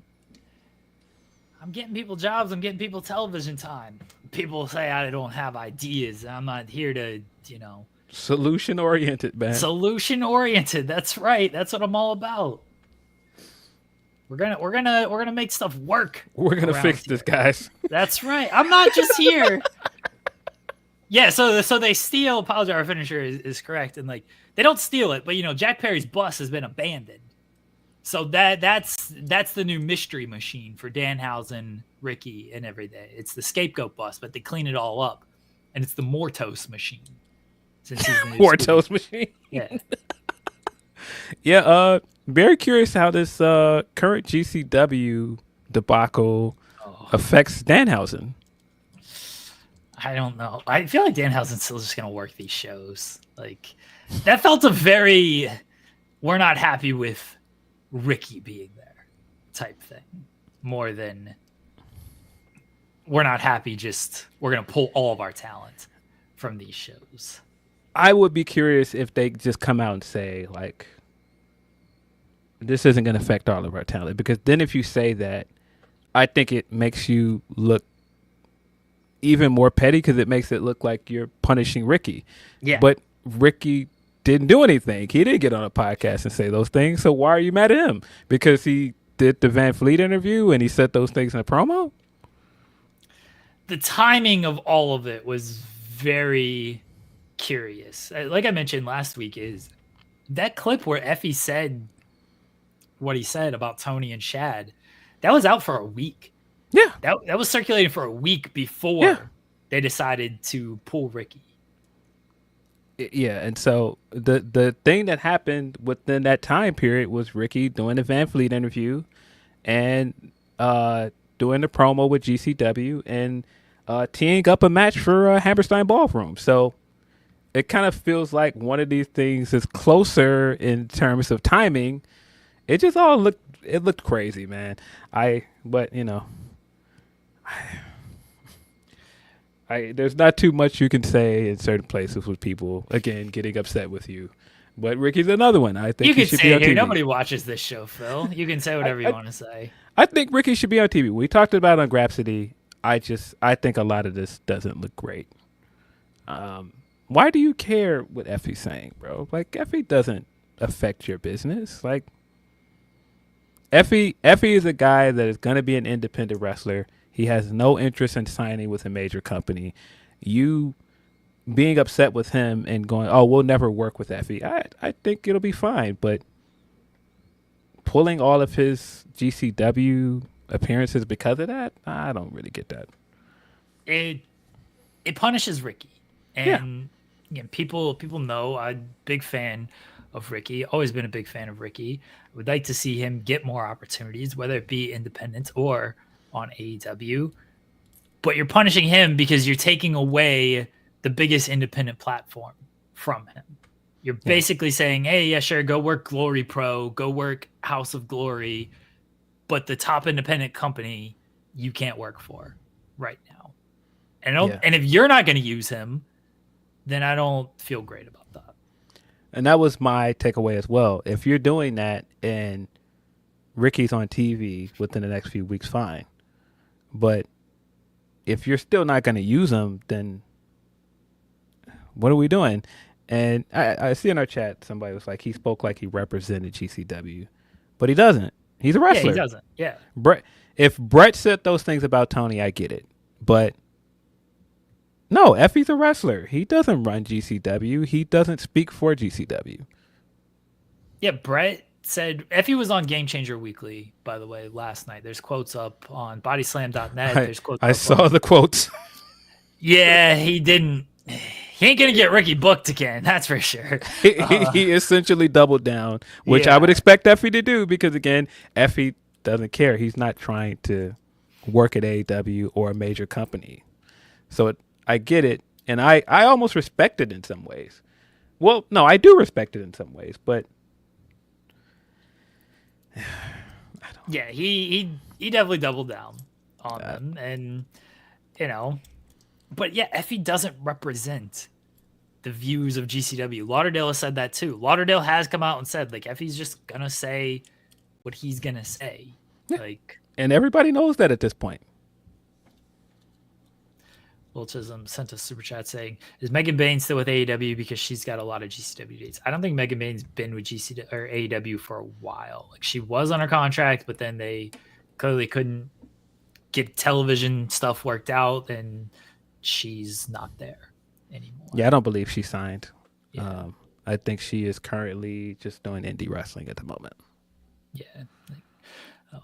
Like, there's some GCW talent that's still, or some AEW talent. I know people point to Bloodsport, and as I've said, Bloodsport's a whole different thing where Josh Barnett just has a good relationship with anybody, and what are you going to tell John Moxley he can't show up to be in the corner of Marina Shafir? Like, that's not going to work. So I don't see, and you trying to have the conversation of why he can't because, oh, Effie said something on the podcast. Mox is going to be looking around like, what the fuck are you talking about? Yeah. That's not going to happen. Henry's saying that he said we, as in GCW, aren't running our company on a $40 million deficit. Effie did say like he helps Brett like run the show in some aspect, but he's obviously paid by GCW, but he still doesn't represent the views of GCW. I think the bigger thing that people aren't really talking about, because everyone wants to talk about Effie and obviously the fallout with Ricky, is when Lauderdale said like he's had no communication with AEW over this stuff. It feels like maybe something could be solved if Tony and Brett talked and got on the same page, or at least heard each other's side on these things. But Brett saying like, yeah, I've not talked to, and he said like, even when they booked Moxley, basically anybody they've booked has just been a conversation with the talent. And the talent has said, hey, yeah, this is fine. Let's set things up. And that's been that Brett has not talked to anybody on the AEW side. Those are his words. Whether or not that's true, don't know. I don't know if Tony's ever going to comment about it, but it does feel like a lot could be solved if Brett and Tony just talked and tried to figure things out. Yeah. Hopefully that's where this is going. It doesn't feel great with what AEW has represented for the past 5 years of them being very open to letting their wrestlers work indie dates and, do MMA or acting or whatever else. And one of the more popular indie promotions right now, you're currently making it seem like your workers can't work there based on, some personal back and forth with a wrestler. And it's really not even a back and forth, just some personal comments made from a wrestler that worked at GCW. In the words of a Pulitzer Prize winning writer, a hand-to-hand shake is good when you have a heart-to-heart. Wise words from somebody. Pulitzer Prize winner. AEW Dynamite tonight, Continental Classic continues. Dynamite doesn't Battle Royal. That thing still exists. Will MJF make it 20 years in a row with this? I don't know. Because at this point, who do you have set up to win? It kind of felt like they were teasing Takeshita winning it when he used the ring to beat Adam Cole. But now you're basically teasing either Kyle O'Reilly or Adam Cole winning it and having the match with Max. It kind of feels like Max is just going to win again. Sure. Which I don't think is a good idea. The fact that he's won this thing 5 years in a row, it just makes it feel pointless. So he's just going to do like the MJ pose just so he can have like the 6 rings and that's like it. And that's the whole point of it. This is where they should just bring Ricky back. Ricky should come back and he should win this and win the ring. Oh, I would love that. I am not setting my expectation for that. Of course not. Fantastic. Of course not. But like, if you wanted a good surprise out of this, Ricky showing up this week and being in that battle royal and getting the match, he has history with Max and everything. I think that would be great, but I don't see it happening. Yeah. I don't know, because sometimes they've changed how they've done it, but it leads to a singles match. Yes. So is this the winner of the battle royal faces MJF next week? I think so. Okay. I think that's why they've been setting up, at least last week. I keep wanting to say Roddy. O'Reilly is entering and saying, I'm going to get to match with Max. And Cole is saying, no, I'm going to enter and I'm going to get the match with Max. Yeah. Yeah. Henry's saying, I thought the winner of the faces the ring holder. Yeah. So I think next week, which is Winter is Coming, they'll do whoever wins the battle royal against MJF. I guess they'll do O'Reilly because it feels like Cole and MJF's going to be World's End. So, Sure, O'Reilly wins. Continental Classic continues. Best wishes to Juice Robinson, who suffered an ankle injury and he's out most likely for the whole tournament. And Komander is taking his place. Komander is going to have great matches, much like Juice Robinson. He was there to just sort of take losses from everybody else, but he's gonna have good showings. The matches tonight are Claudio against Brody and Kyle Fletcher against Shelton Benjamin. Very curious how they play out the Fletcher and Benjamin match. Yeah, same. I think that's going to be a really, really good match, but very curious to see the ending of it. The Juice thing is very unfortunate. He just got back fairly recently from an injury, and the match itself that he got injured in, I was there for the match. It was great. Really, really good collision match. Just unfortunate to hear. Yeah, they didn't mention anything on commentary about the match or about the injury. They just went forward. It looked like everything was fine, and then we found out later that weekend when it was put out on Select that Juice was at WrestleCade on crutches, and then they announced yesterday that he'd been pulled from the tournament due to injury. But it looked like everything went fine during the match. We also got Pac and Jay White tonight, and Anna Jay and Penelope Ford. Jamie Hayter will speak. That's the Dynamite lineup. A lot of matches on Rampage. A lot of Continental Classic matches on Rampage. They're trying to get you interested in Rampage by putting some really good Continental Classic matches on there. We'll see. We'll see how that goes. It's Rampage. It's Rampage, baby. I don't know if you know that. It's Rampage, baby. Yeah. I'm curious if we get more of the Mercedes and Camille stuff, because we got a tease of some stuff on Collision. Do we get any answers to who attacked Camille? Are you stupid or are you done? Who could possibly care? I think it's fairly obvious that it was Mercedes and her new associates. Are you on the Renegade Twins bandwagon? I think that's where this is going. I think that they just attacked Camille and she's never going to be heard from again. I don't think that. I do think that Camille will probably be off TV for a minute and then she'll be back. But I don't think that this is just a way to completely write her out of the company. It's probably a way to write her off TV for now. Swerve Strickland and Max Caster is also tonight. I got no interest in whatever they're doing with Camille.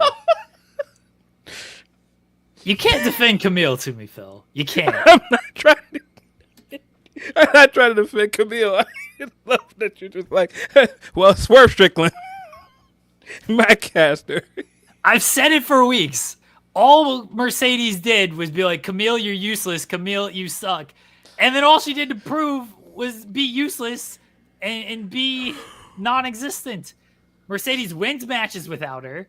Camille can't take anybody out on her own. She gets beat up at every turn. She gets beat up backstage. She's useless. She quits. I don't know why Mercedes was so disappointed when she quit. I love because she wanted to fire her. How dare you? How dare you leave? You can't break up with me. I'm breaking up with you. Oh, she should have just said you're fired again. She should have been doing the CEO dance as she walked away. Like, good, bye. Get out of here. I don't need you. Yeah. The Max Caster stuff will be interesting. I'm pretty sure Swerve is just going to beat him decisively. Where are you going with this Max Caster stuff? Because it sure seems like you're turning him heel, but everybody loves Bowen, so you're not going to turn Bowen's heel with him. What are you doing with the Acclaim then? Do you put Caster with Hurt Business, Hurt Syndicate, and then Bowens is just a singles guy on his own? I would much rather see Bowens with Hurt Syndicate than Caster. I think he fits with them much better, but I don't know. I think Caster you can just put him on his own. I don't think he needs to be in a faction. I think him going on a singles run would be much better. I would just be fine if Max Caster's not really used and you give that spot to somebody else, but that too. But I think he's currently getting heat. So there's things you can do with him. I don't think that he fits with Hurt Syndicate though. Well, I don't know where Bowens fits with Hurt Syndicate if they're going to be heels. I guess Bowens can be a heel, but what if you turn? The thing is you can't turn Bowens by having him attack Caster because the fans are going to cheer that. So that's not really a turn. But like I can see Bowens in the Hurt Syndicate. The problem is the fans want to cheer Bowens. So putting him with Hurt Syndicate, who they're not supposed to be cheered, just it sends a conflicting message that AEW has a problem with anyway. Of, hey, our bad guys need to be bad guys, our good guys need to be good guys, and too often it's we're just going to cheer for what we think is awesome. Yeah, I mean, but Hurt Syndicate is currently cool heels anyway that the crowd wants to like anyway. Yeah. And they're doing the Hurt People chant as well. Like, I'm fine with Bowens in the Hurt Syndicate.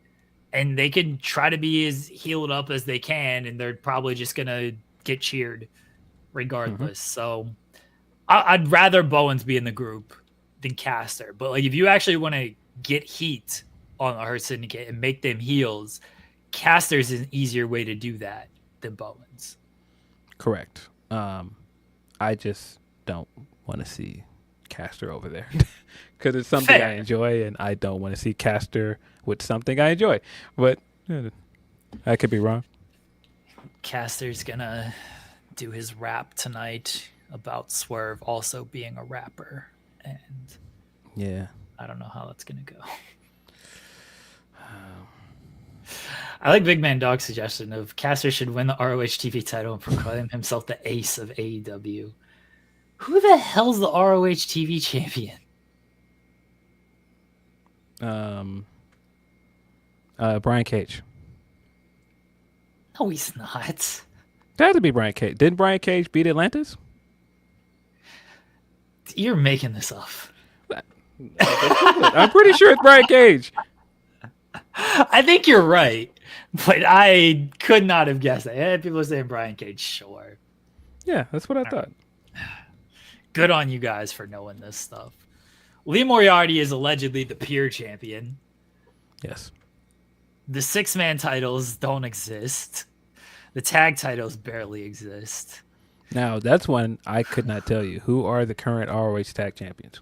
Oh, that's Dustin and Sammy. I at least know that one. That's right. Oh, that's right. And Dustin's also 6-man tag champions. The 2 belts Dustin is a thing. I forgot. Allegedly. Yeah. We did get a super chat from Will Chisholm way back when. They only do that with some talent. Talking about NXT, they don't do these segments with Stephanie Kerr, Julia, Zarya, Kalani, and other big talent. Yeah, look, NXT is a hodgepodge of shows where they do high school storylines, and then they also have some good wrestling with top talent. Certainly in the women's division, I think their women's division is great. Their men's division is what it is. Hopefully Obafemi is the guy who attacked Eddie Thorpe, and Obafemi comes out there and dominates this Iron Survivor Challenge on Saturday at NXT Deadline. So NXT is a mixture of a lot of things, and people are going to enjoy stuff and they're not going to enjoy some stuff. But the bad stuff on NXT is at least hilarious to where I can laugh at it, as awful as it is. NXT, I do try to keep up with the pay-per-views, and the matches are usually strong, and they'll have TV matches that are great. It's just the stuff in between the matches that's just not for me. I think they need that big signing for NXT to really turn around their men's division or the world title picture at least, because they just don't have that big name in that world title picture right now. Like, Trick is great. And it was the right decision to put the belt back on Trick, but there's really nobody else. Yeah, the fact that they're going with Ridge Holland's doing the best he can with what he's given and the opportunities he's given. I actually think like he's doing well. Do I think he should really be in the spot? Do I think you have other issues if Ridge Holland is the guy you're putting in the spot? Yes. But I will say that Ridge Holland is doing what he can with this opportunity. So I'll give him that. I still think it speaks in a bigger picture that, you don't have anybody else here. Ethan Page was great for the limited run that they gave him, but you can only do Ethan Page and Trick Williams so many times. Like the rest of their men's roster is not great. I think the quicker they split up Nathan Frazier and Axiom, maybe the better. I think that Javon Evans can be elevated and be into a big time player. Maybe they're getting Josh Alexander at the beginning of the year. Maybe they're getting Penta. Don't know. Like we know Josh Alexander's a free agent in February. We know Penta as a free agent. So they're potential talent coming in, but we don't know. Yeah, Wesley's the guy you could probably run with a little bit more. Yeah, but those are all guys that are like, I think, still a ways away. Those are guys you need to build up to get there. The difference with the women right now is you have those kind of women like the Sol Rukas and the Kalanis that you have, that you can build up. But you also brought in 3 massive signings, so you still have 3 people that you could easily put in that world title picture for the women at any point. You don't have that for the men right now. They just announced, we got breaking news here. The next WWE Saturday Night's main event will be January 25th in San Antonio. So a week before the Royal Rumble, they're doing Saturday Night's main event. Not sure what to make of this whole Saturday Night main event thing, but I guess. I think right away, all the matches you've announced, hey, it's cool. You're doing the United States Championship match.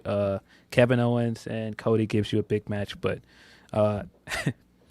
having Rhea pin Liv at Survivor Series, and then you set up the match for Saturday Night main event, you immediately tell me Io's losing.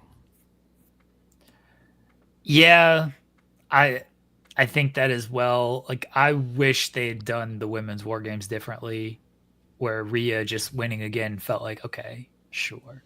You couldn't give Liv a victory for once. Like, she couldn't look a little strong here. Yeah, they're setting up still more Rhea and Liv, and at some point I assume Rhea's going to have the title, and they'll go from there. But yeah. All right, everybody. Watch Dynamite tonight if you would like. Do something else with your time. There's basketball on tonight. There's hockey on. There's plenty to do. Phil, are you watching Dynamite tonight? Yeah, either I'm going to watch it tonight or I will watch it in the morning sometimes. If there's a more interesting basketball game, and I'll watch basketball and then watch Dynamite the next day. Let's see what's on the schedule tonight. I don't know why I'm pulling this up on my phone instead of, I could easily just look at ESPN or something, but I also just have the app right here. So we got Pistons Celtics. That sounds awful. No. Pistons have been much better this year, but that's not going to be a good game. Pacers and Nets. I don't know what's happened to the Pacers this year. What the fuck happened to Tyrese Halliburton? That's what happened to the Pacers. Baby, just take some time off, fully recover from this injury.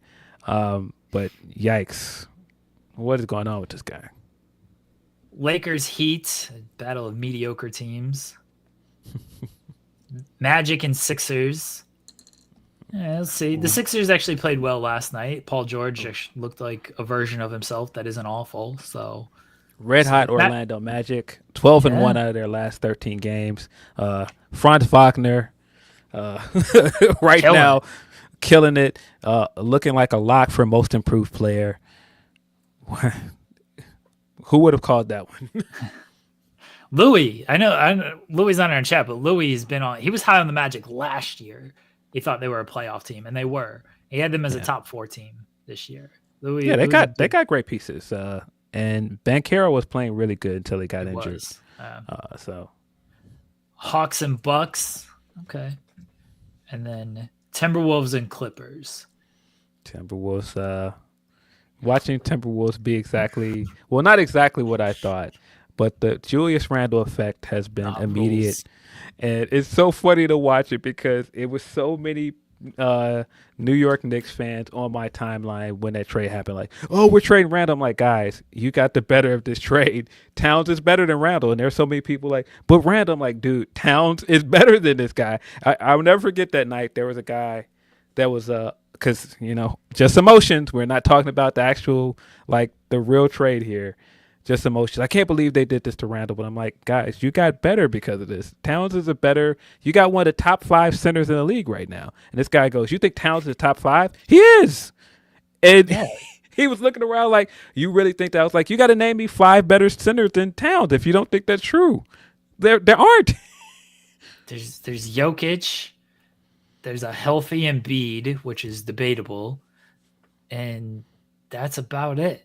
Like, I love Chet. I don't think he's quite there, based off of one season. You can make an argument for Vucevic, but that's stretching it. I'm not making that argument. That's what I'm saying. You're stretching it at that point. Siakam?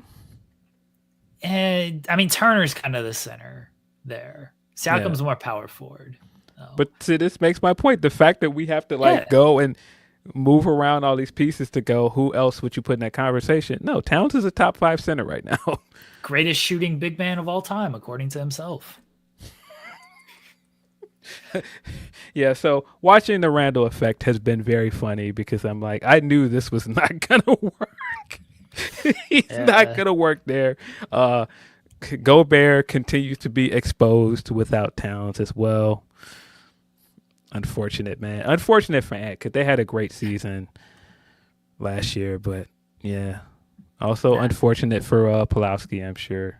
Well, not Pulowski, but Rob Wilkins. Rob. Unfortunate for Rob, but yeah. Sorry, Pulowski's a Milwaukee Bucks fan. Yeah.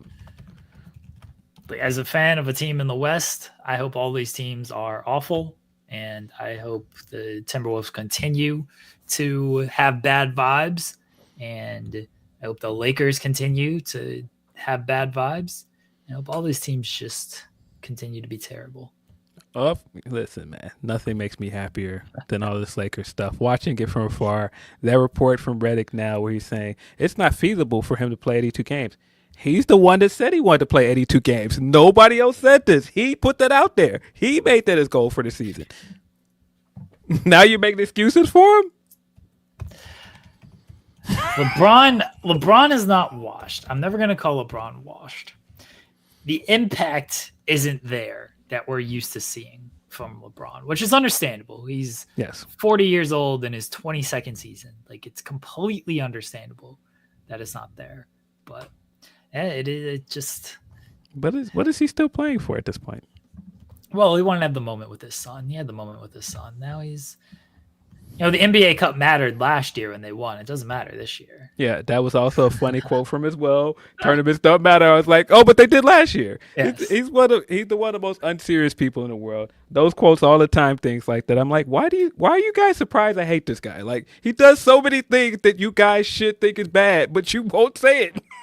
They hung a banner for that nonsense. But now tournaments don't matter. So stupid. By the way, everybody, there was no FMC yesterday. And I'll bury SB3 because Joel Pearl, I buried him. He's a coward. He's running from the grind. SP3 cowardly did not want to talk about the Lakers' god-awful performance against the Timberwolves. They scored 80 points in that game. And he didn't want to talk about the Lakers losing to OKC either. Yeah, I'm sure he didn't. I'm sure he's not having a great time as a Lakers fan right now. And then he didn't show up today either. Yeah, all these people running from the grind. That timeout bailed him out against Utah Jazz, one of the worst teams in the league. Oh, man. All of this is very funny. All of the Bronny circus stuff is exactly what I expected. There was no good way for this to go with Bronny. I don't know why people thought this was going to go well, but he's not playing road games in the G League. It's so weird. So weird. Yeah, unfortunate. I don't like what this is potentially going to do to him because all of it's going to end up thrown in his lap, and it isn't his fault that he was hyped up the way that he has been. It's not his fault that they're making such a big spectacle of this and he's not playing up to the caliber. Boy, a lot of people owe Jaylen Brown an apology, though. Boy, they owe him an apology, man. Because, he's right. And I knew he was right at the time, but, it was unpopular to say it. I don't know about old Bronny. Best wishes to him, but he's not being put in a position to succeed. No, and I don't know why anyone thought he would be good enough coming into the league to make that kind of an impact. If you watched any of his college games, he wasn't the best player on that team. Like, he was drafted 55th overall. You're not going to have super high hopes for a 55th overall pick. Yeah. Anyway, it is like fine. You did it so you could have LeBron and Bronny on the same team. I get it. But then paying him like a first round pick, not having him travel with the G League team because they only fly coach.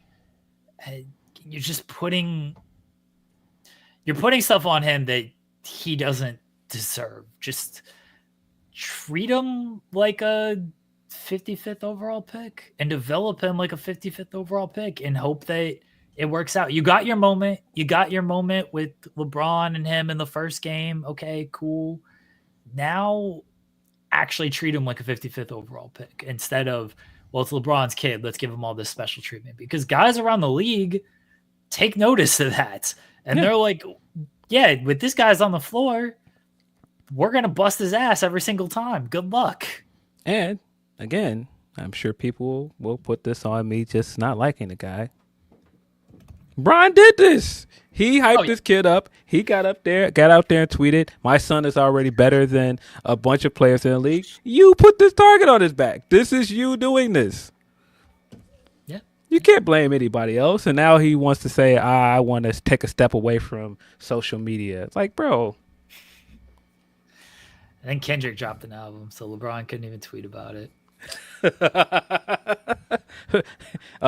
Hip hop historian LeBron James. I know he'd have a lot to say. I assume like he wrote half of the songs on Kendrick album. Like that's, he'll at least take credit for it, right? Yeah, because remember he discovered deluxe editions albums. Like he A&R'd that whole thing.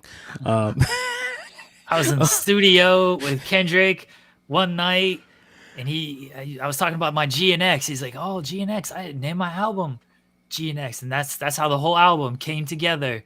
Was me talking about my GNX. Great album. I've listened to it a lot.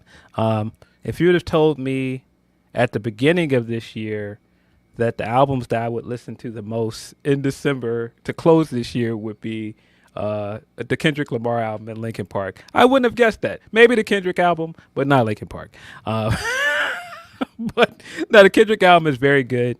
I don't think that it's better than like his last two albums, because I think Damn is a better album. I think Mr. Morale is a better album. But Mr. Morale is such a heavy album, I don't really have any interest in revisiting it this much. When somebody described this album as angry hyphy music, I was like, no, that's perfect. That's exactly what it is.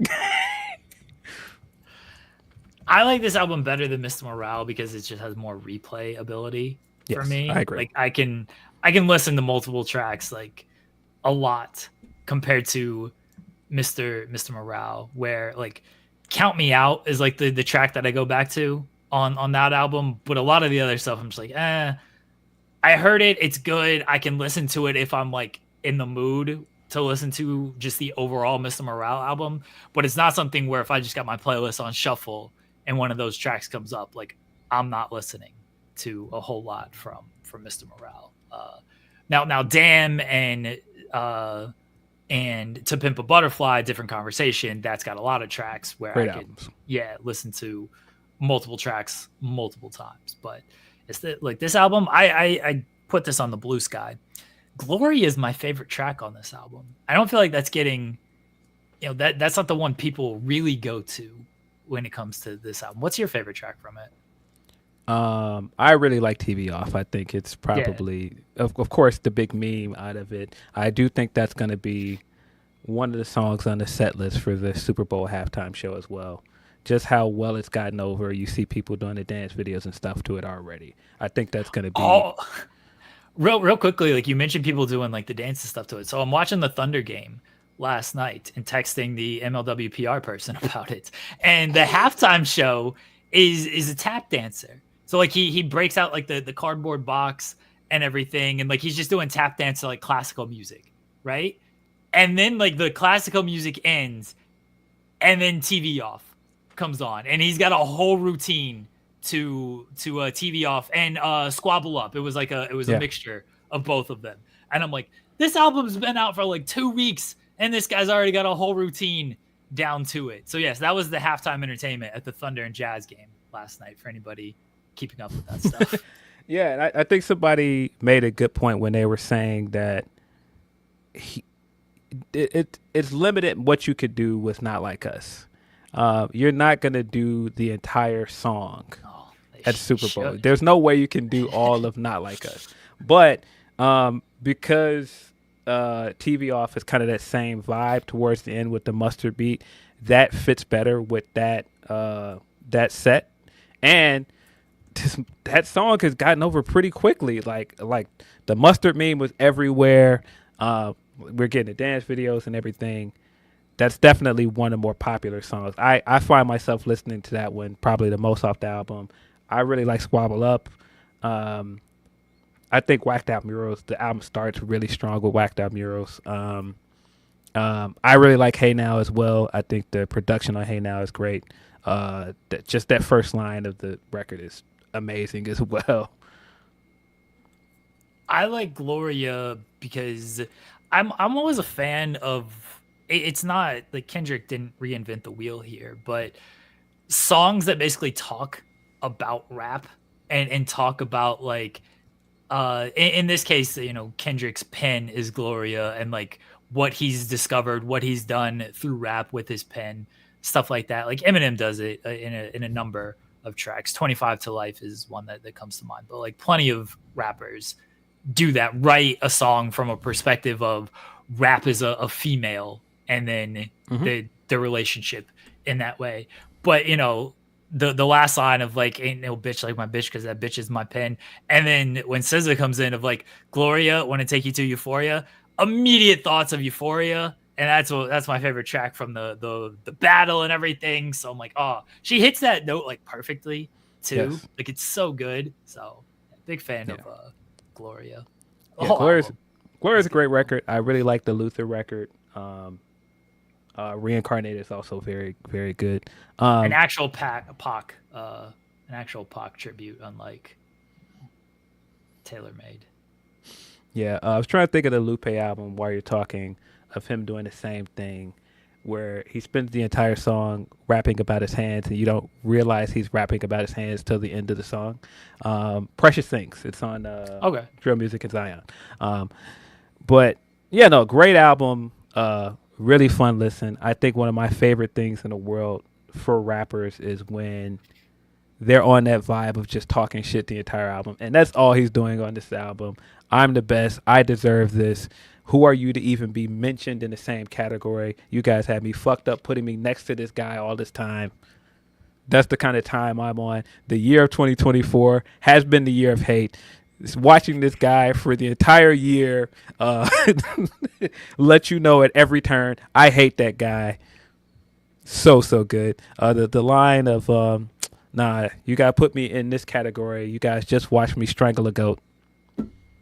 He's the guy at this point. There's nobody that had a bigger year than Kendrick Lamar other than possibly Shabuzi. And look, he did the halftime performance at the Lions and whoever they played on Bears game at Thanksgiving. Yeah, we don't need to talk about that game. I couldn't remember who they played, but yes, we don't need to talk about that game. Fair. I did see that halftime show. I was happy for Shabuzi because what a year he's had. Anybody who's bringing back Jaquan's Tipsy, I'm all about it. Yeah. That song was everywhere. Are you I don't know Kendrick's like full tour, but he did announce the tour. Are you trying to go to one of the shows? I believe he's here at Soldier Field on June 6th or something like that. That's sometime in June. I do want to go. I'm sure the tickets are going to be obscene. Man, just crazy where time is. Thinking about where Kendrick Lamar was when the first time I heard a Kendrick album, and he's a stadium performer now. It's wild to think about. I saw him, it was after Damn dropped, so I don't remember the name of the tour, but he just played like an amphitheater. Yeah. And you know, an amphitheater is like fine, but it's obviously not like an arena or a stadium, and like that's what he played, and I just got lawn tickets for that. So yeah, the fact that he is doing like a full-on stadium tour is kind of insane. It's wild. I saw him a few years ago. It was right around the time To Pimp a Butterfly came out. Okay. And great show, but yeah, it was in a small venue. It was definitely not a stadium. I'm hoping to go to the show in Michigan. He's not coming to Ohio, so can't go to an Ohio show. Michigan's only a couple hours away, so I'm hoping to go to the Michigan show. And like I was telling you off air, if he does surprise guest at all, Michigan, there's only one famous rapper who he would bring out. I mean, there's multiple famous rappers, but there's one certain famous rapper that he would potentially bring out that I would hope for. Hope he tries. Bizarre. Look, Bizarre had a banger verse on Death of Slim Shady. Yeah. There are a few shows on there that I would think about traveling to. He's doing 2 nights, of course, in LA. He's doing SoFi Stadium twice. He's doing Allegiant in Vegas. Those I'm sure are going to be great shows. Have you listened to Death of Slim Shady, Phil? I have not. The first single was... Me and Blissby are gonna get you and Reg to actually listen to this album. The first single was not great, but I do have friends that really like the album, and they've been saying that I should really give it a shot. But there's been so much other good music this year that I've loved that I have not given it a real fair listen. I'm Friends. You should listen. I'm Friends. Yes. You gotta listen to Fuel. At the very least, listen to Fuel. Yeah. Fuel's got JID on it. Like, it's a good track. Yeah. Loved it. I hope that he drops a album soon. But no, there's been so much music to keep up with that I just have not given it a shot. That's not really me not liking Eminem. I just haven't really given it a fair listen. Just a hater. I'm gonna message Busby right now, and I'm sure Busby could quote the entire album back to forth. By far the biggest Drake hater I've ever seen. Oh, he's hilarious. It's so funny. It's so funny. Yeah. We connected because I think it was after I did the Grapsody drop in when you guys were doing Grapsody live, the Q&A, and we spent an hour talking about the Drake and Kendrick beef. And then he was like, "Oh, Jeremy popping up on here was awesome. Didn't realize he was such into rap." And then I found out he was an Eminem fan as well, so we just kind of trade messages to that. But I see him and he pisses off the Drake fans so much. It's so funny. It's so funny to me. There's a whole story in how I linked with Busby and how Busby found my account that I cannot say online, at least not on this podcast. That is very funny as well.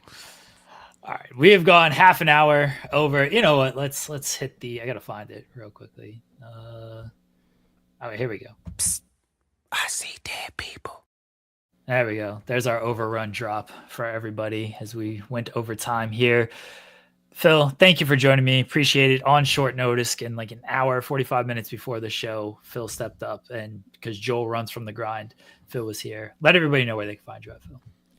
You can find me on the Blue Sky, phillindsey.bsky.social. My Twitter account is still there. I'm just not very active on there, on autopilot, but I still will see people's tweets and stuff on there. I still respond to people on Twitter. I'm just not as active on there. Of course, you can find me on Saturdays at noon, co-hosting Grapsody with my co-host, Righteous Reg. You can find my writing at Bleacher Report. I think that's it. I think that's all I got. You can get one of these hoodies that I'm wearing, grapsody.bigcartel.com. Very comfortable hoodie. Assorted colors.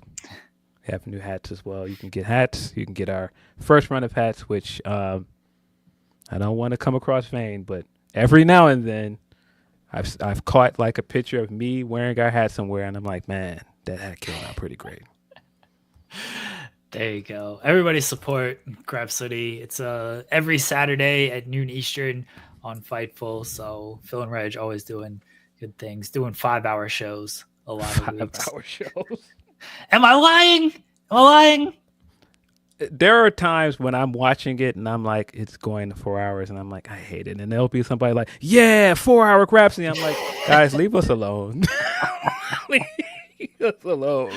It's very funny because Rob Wilkins pulls the audio for the show most weeks, and he puts in our chat of like, hey, I got to run out. I'll get the audio when I'm back.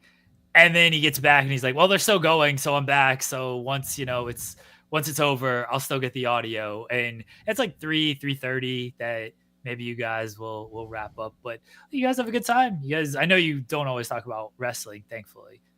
But you guys have a good time just bullshitting and bantering. Yeah. People seem to enjoy it, I think. I hope. I mean, you wouldn't be doing 4 hours if people didn't enjoy it. You Yeah. got to really enjoy the sound of your own voice to do that. I don't. Nobody likes the sound of their own voice. No, that's very true. Very true. Guys, thank you. We'll be back on Friday. Everyone tune in right at 10 a.m. Eastern as I try to get Kendrick Lamar tickets, because that's when they go on sale to the general public. So everyone can watch my struggles trying to fight the Ticketmaster nonsense at 10 a.m. And I guess we'll talk about wrestling or something. I don't know. Sure. Whatever. Take care, everyone. Bye.